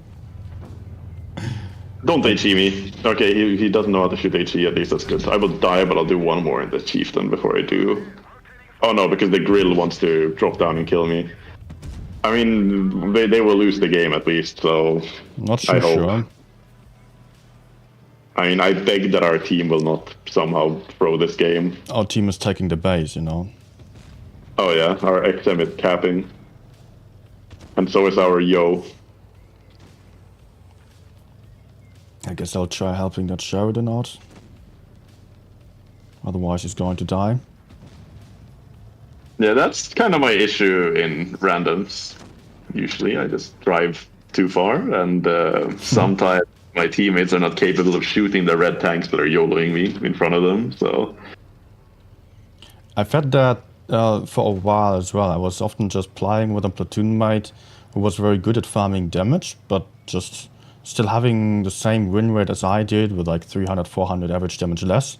So it was a very nice combination actually to have one guy being able to farm, the other one capable of pushing in, just playing a bit more tactical. But I shifted my playstyle as I was trying to farm damage numbers and not playing a lot of tournaments as well, just shifting it towards a more farming playstyle, surviving. Yeah, makes sense. I haven't really been the type to ever try my life for my life to farm. Like, I did once. I got 3.6k in a tank like 4 years ago. Back then, that was insane. but now people get 4K quite comfortably. A lot of people not do, many. but it's yeah, true, but a lot actually. If you like check accounts, but it's funny because if you look at the top tournament players, they're usually not the ones to farm 4K. Yeah, often they're rather going for win rate. It helps more than for the. I mean, it's closer to tournament gameplay to just platoon.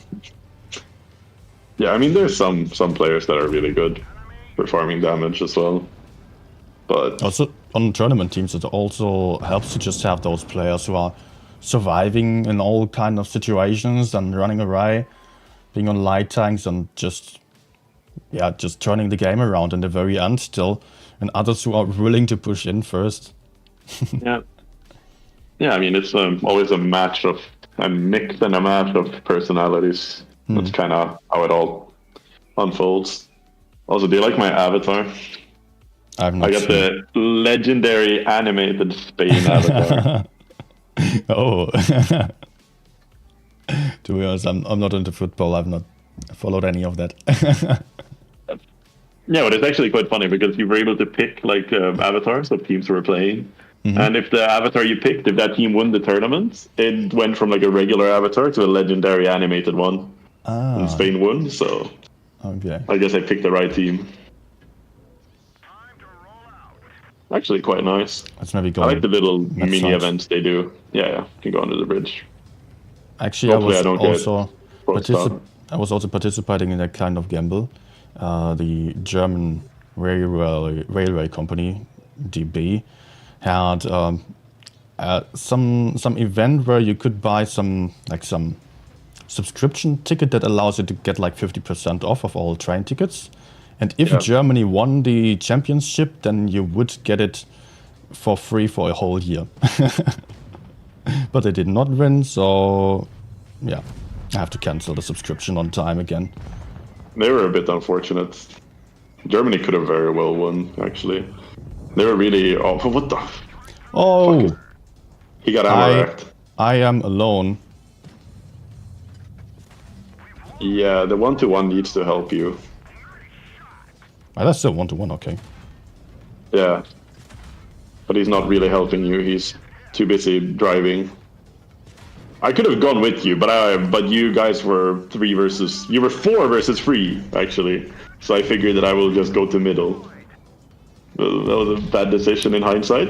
I don't know what happened to our T-22. He died incredibly fast, and then the T-57 got ammo-racked. Yep. Don't know why you pushed over the hill there. This is definitely a loss.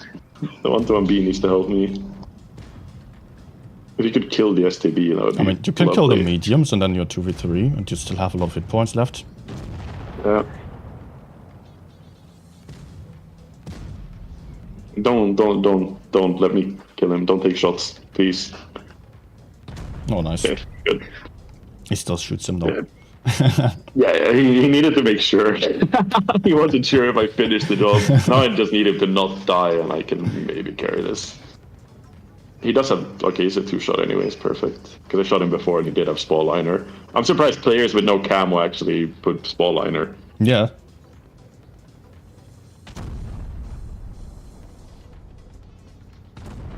Okay, VK is low, please, 1-to-1B, please. Okay, thank you. Oh my god, he's so lucky. Yeah, need to go and pick up this VK real quick. Clutch incoming.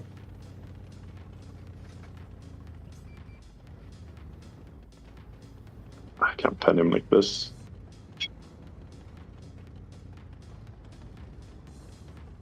Okay. That's not good. With the crown coming closer. Yeah. I can just back off.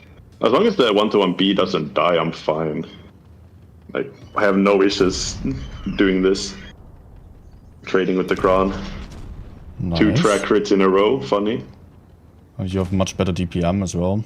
Yeah, I will kill him like this, I think. Is he saving his... Oh, fuck. Why? It just had to happen. Wait. Oh. Nah. Okay. I was greedy. I could have waited. He has free shells. No, only 2. Nice. Oh, okay.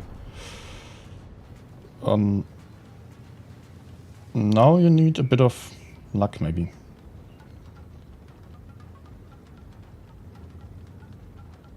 I'm praying.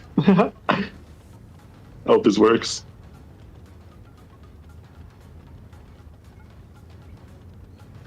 No, it's reloading all 3. Nah, no. I'm dead. No. I got outplayed. Yes.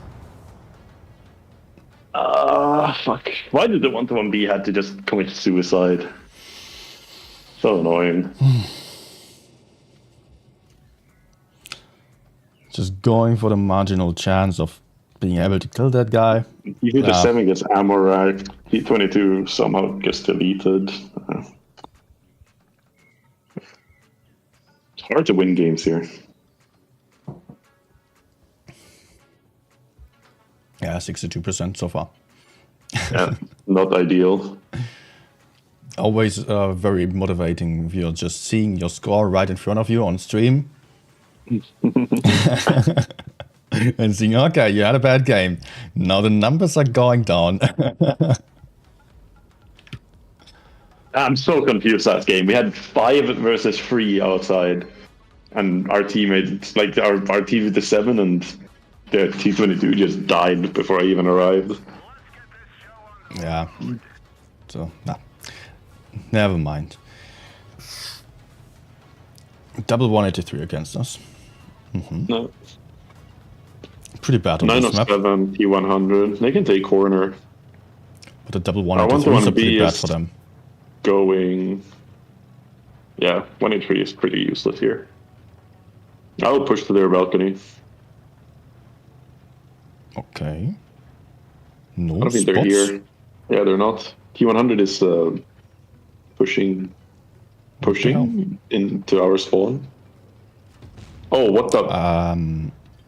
907. He's crossing to corner. Okay. I bounced his back. Okay. Thanks for the track shot, though. That was the distraction of all times. The T100 pushed into our spawn and died, so the 907 could cross the corner and die as well. I like it.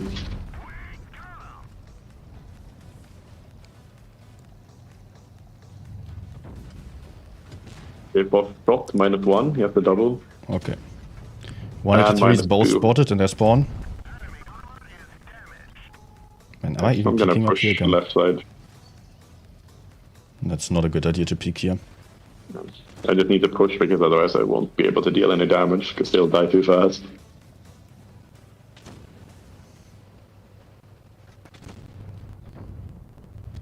Ah! Of course, I hit the track with heat.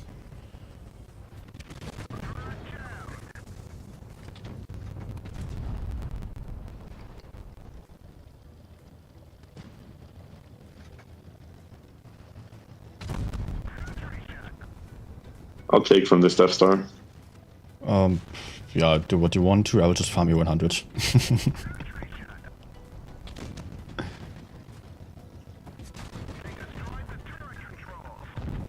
Okay.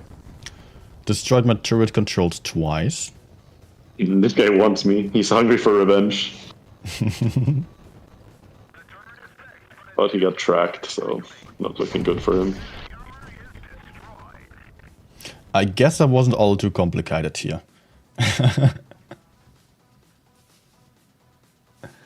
Yeah, that game was...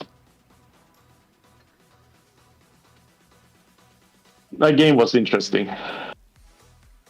Yep. Okay, Darkman wants to see the 268. Double 268. Do you like It's the only 268? tank I don't play. It's Okay. the only tank I don't play in random because it's my highest average damage. I don't want to ruin it. That's perfectly I have fine. exactly 100 games in that. I'll play. I saw someone said double grill, so I will take grill then. Compliment it. Oh no, then I have to spot for you. Yeah. I'm sure you'll do a fine job.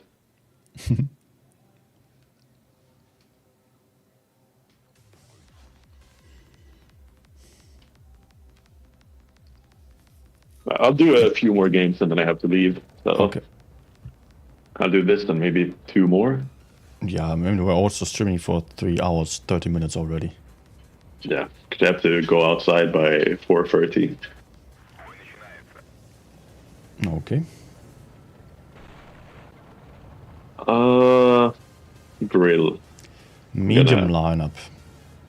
Yeah, I'm gonna go play behind the Castilla. See how that goes.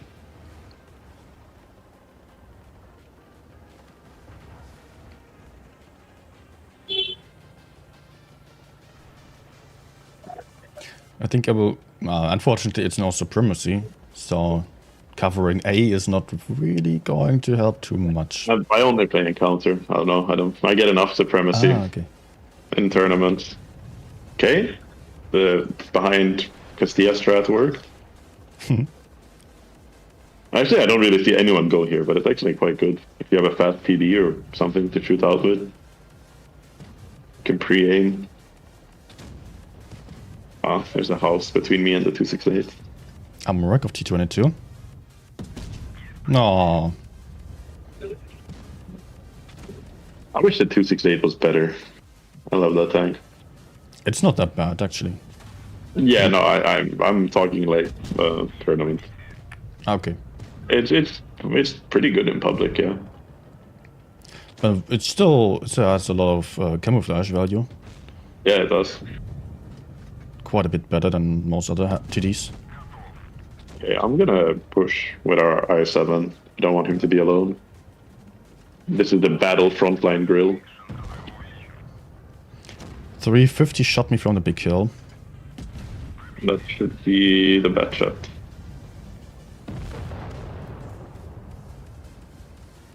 Bat shot, Ryan or Jag. I don't know where any of them are. Circling. Nothing. Okay, I'm getting shot he's inside the bush. Stop Oh, it. nice one. Aw, track without damage. I could not aim perfectly at the center because of gun knock. But I really hated like tracking without damage, especially in the side of tanks. It's so dumb. Okay, let's see if he kills me in one shot. Hopefully not. Nope. Bad shit will. Okay, yours. Yeah.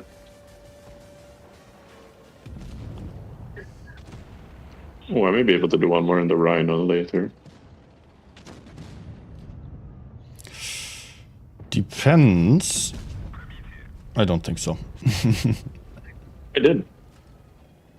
Okay. I did.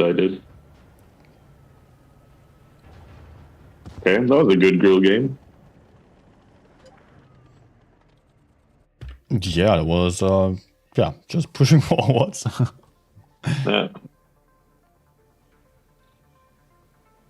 Yeah, mostly I do just play Supremacy. Either I play Supremacy only or with Encounter, but still prefer Supremacy. Because I just like having the caps where enemies then move in, so no camper is ever winning, basically. I hate when camping teams win.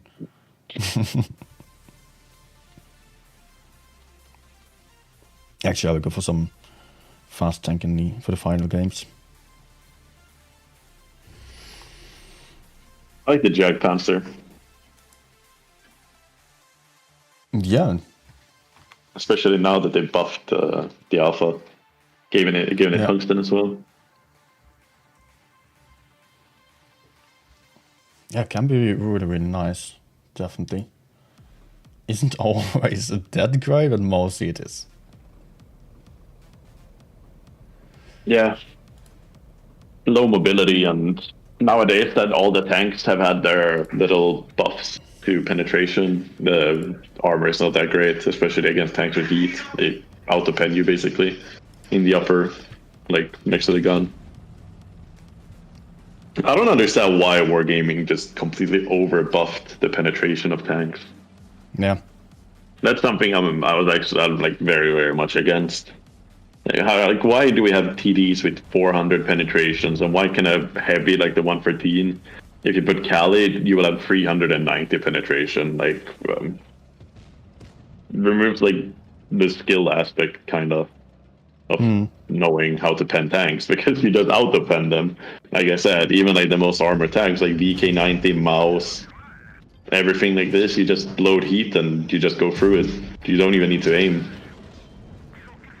It's kind of sad because it just contradicts everything about the tank. What I just did is kind of sad as well. Yeah, I think this game is looking rough. Or thinks the DP is gonna die as well. And this is the problem with Jag. Like, I haven't even seen a tank yet. I'm gonna do one in this Jag now, though. 900 could be better. 1-to-1 kill him, please. Oh, he tracks him. Nice, thank you. Okay, I'm gonna pre-aim our spawn because I have a feeling they're gonna cross here with some tanks. So I'm just gonna go and sit here and I will patiently wait. Okay, no, they stopped, so I need to go in them instead. I can kill 140. Yeah, I had the HE on the 50B. Great. Okay, that was big. Leopard is gonna peek me, but okay, it's gonna try to circle me, but I'm fine. Okay, really big track, really big track. I should be able to kill him. He's not fast enough. Ah, I didn't pen the HE. He's going for you. I see, and I'm not happy about it. Should have done an AP in him. Try to run back. Yeah. Oh, crap. I should have done AP so it was a one-shot for you. Well, yeah, that's the issue with the Jag Panzer. I've been spinning the entire game.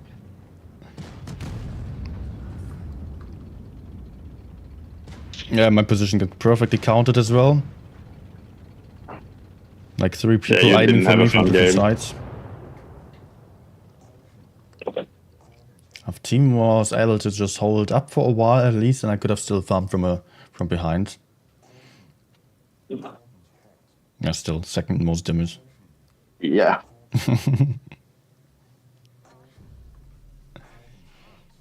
That's a nice thing when you play meds and lights in random, is because you don't get your teammates playing meds and lights. That's the best thing about playing it.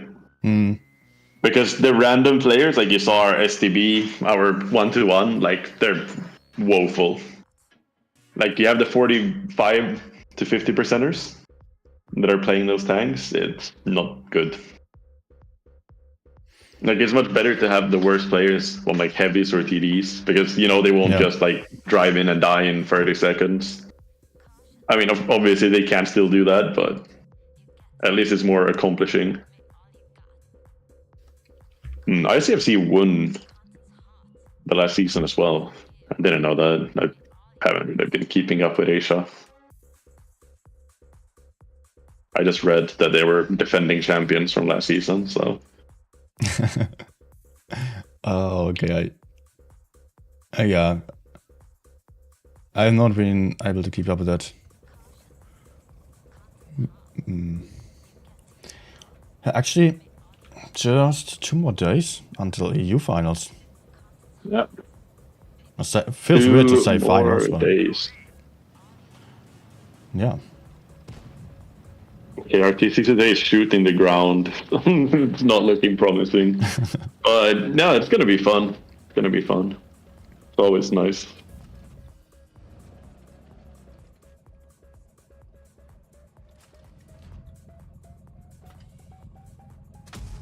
Oh, nice. Tracked 183. Oh god. Yo, T62A, T62A, you.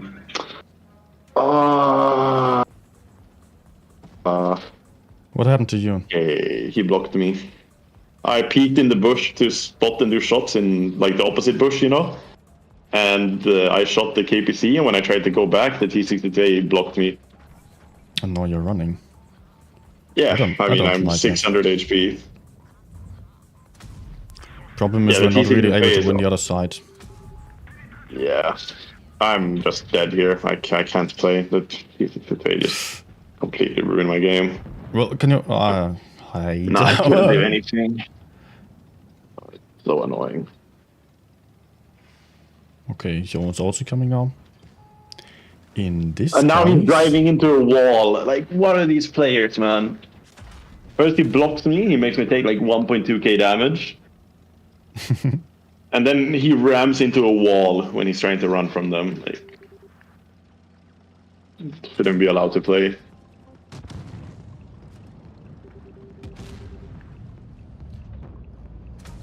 Ah, Of course, our U100. This is a disaster.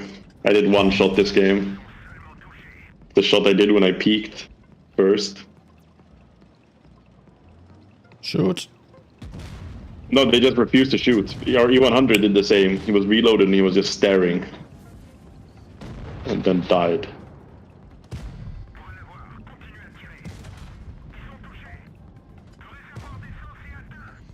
Well, maybe not a win.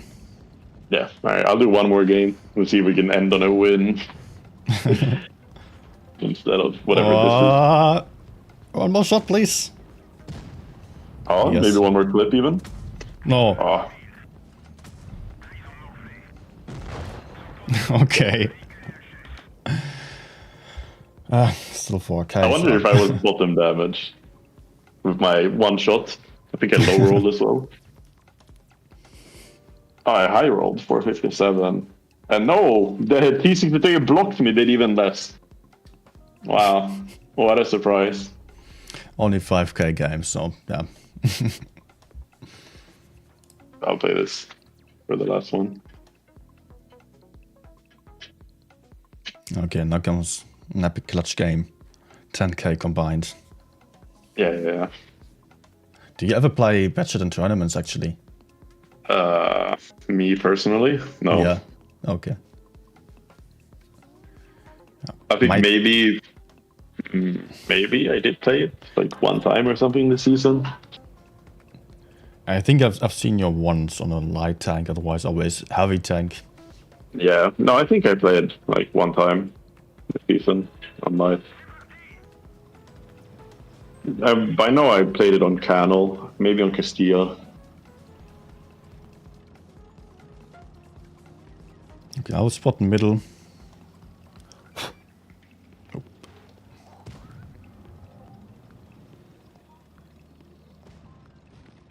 Tom Riddle. Yeah, it makes no sense for me to touch light tanks.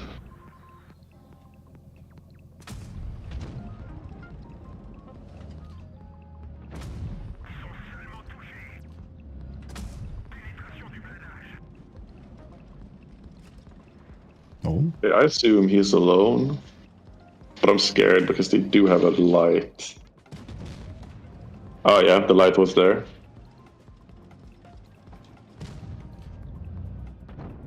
Okay, man, okay. What is my luck? What is my luck?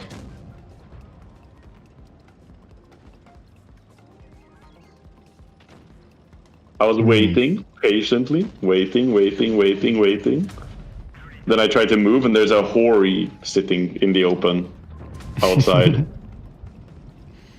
And Chieftain from middle also focusing me. yeah, but we have to still win the outer side, and I think it's possible. Yeah, we can. There's the Hori finally. Our 140 should be able to kill the Chieftain. Yeah, he was just sitting there in the middle of the open.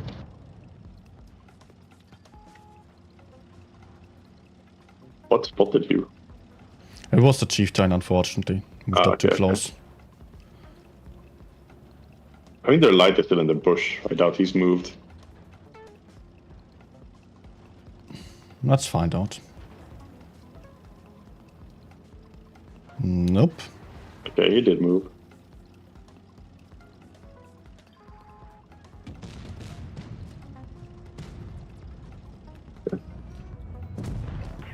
Oh, full clip him. Oh, coming for me, but yeah, let's take that guy out and yeah.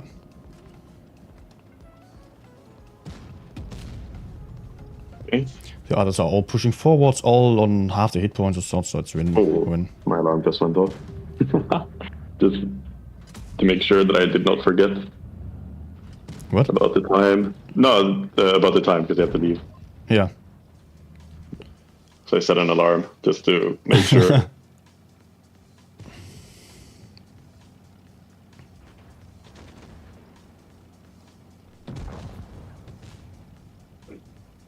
I might I'll kill the FB. struggle. Oh my god, the Death Star pre-aimed me. You don't get me. 140 is coming. He will save you. He Nope. shot heat in his side. You got this. You need to risk. No. All right. Yeah, thank you, nice man. It was fun. It was fun casting the games. Actually, I enjoyed it. Thanks for joining games. in. No problem. Great input. Thank you for the invite. I had a good time. I'll definitely be down to do it sometime in the future again if the opportunity arises. Yeah, perfect. I mean, unfortunately, I play on EU, so I won't be able to do that. But hey, thank you, man. Thanks Have for a good joining. day, and I'll see you later.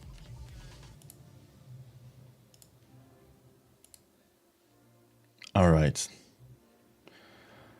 That's it for the platoon. I'll just play another 2-3 games.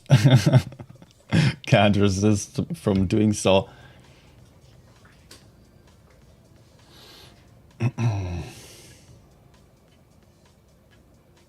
Not a good lineup here for me, honestly. So many medium tanks, so I would definitely struggle to fight against the mediums. Let's just play the heavy side, try to spot the TDs, maybe get some nice shootout done there. Would be perfect. Hope I'm not spotted, but I think I will be. Oh my gosh. Why have I done this? And he's actually just perfectly hidden. Yeah, I should have known that the Badget was spotting me in return as well, of course. So the 60 TP is in a position that is very, very, very hard to push onto. Kranwag moved over here.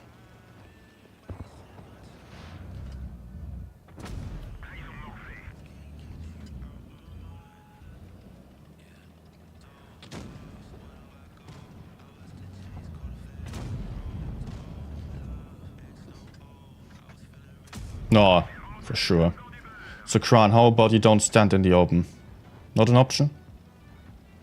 I guess then those campers will help me. Yeah, no way of winning this, honestly. Down 2 tanks, especially the Kranwagen, not absorbing much damage at all. So I'm pushing forwards here. Could be an option.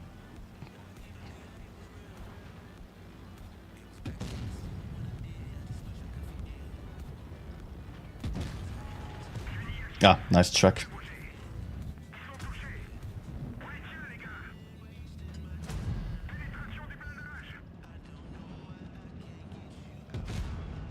Oh my gosh.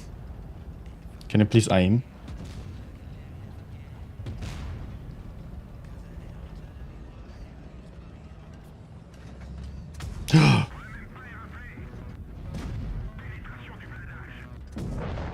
Gotcha. I'm alive.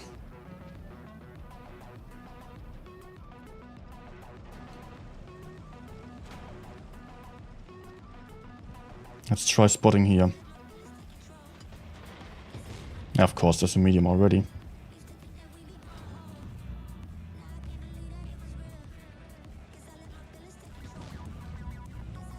Aim.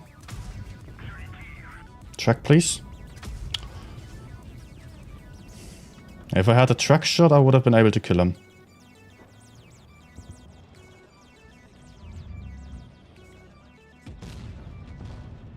Good. I'm not giving up yet.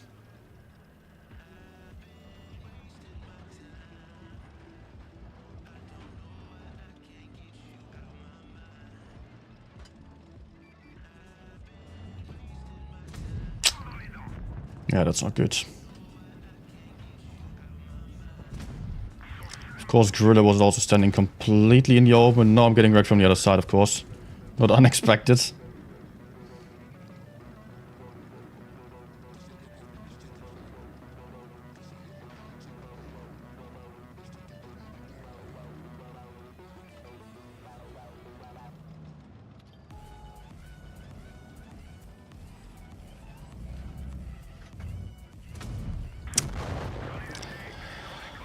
Ay.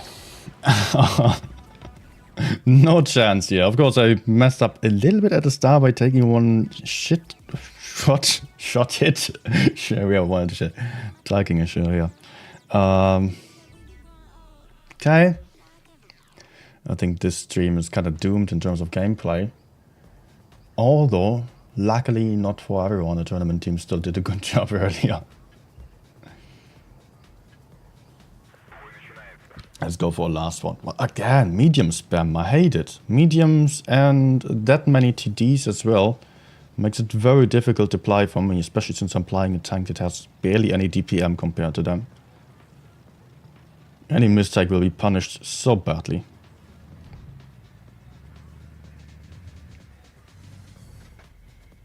Let's be very passive here then.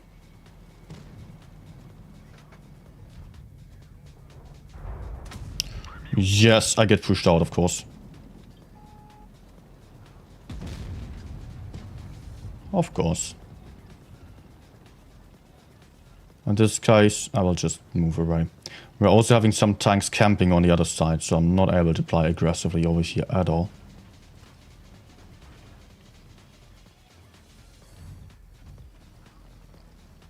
He did not spot me. Okay.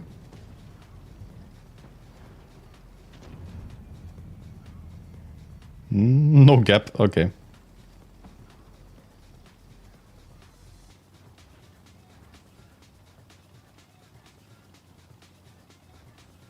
Where's the AV? Sure. Nice timing. And another one. Okay, gotta run.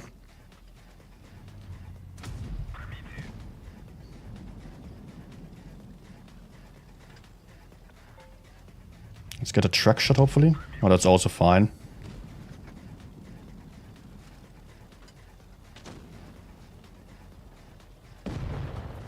Nice. Oh my gosh, I'm getting blocked for sure. Oh.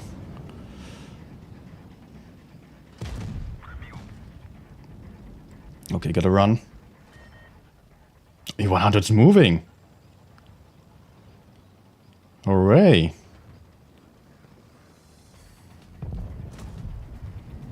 Not a penetration.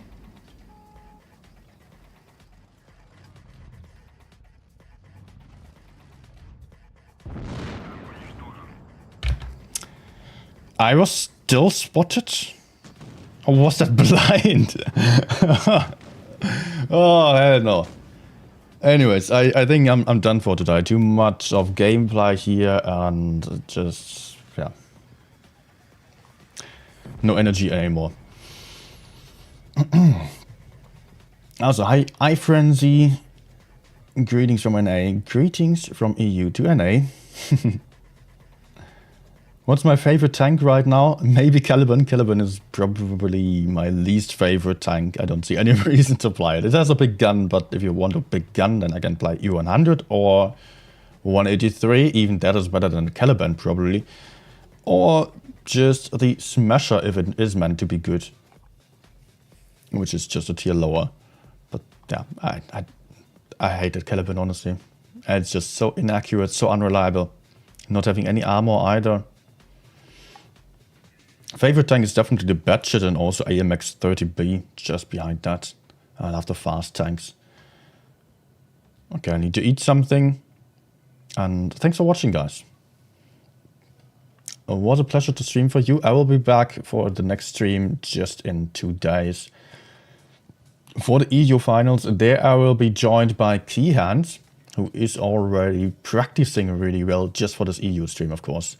On the other streams, he has been co-streaming with 34 on NA finals. He was also co-streaming today together with the Wild Ones helper on APAC. And he will be co-streaming with me then on the EU finals as well. I would also be happy to see you on Discord if you're not there yet. There is a link in the description. We will soon have some big giveaways on this channel as well. If you want to stay up to date with that, the best way to do so is just joining the Discord server. Apart from that, I wish you a very nice day. Have some good time. So see you back then in 2 days. I will probably take a day off tomorrow. Goodbye.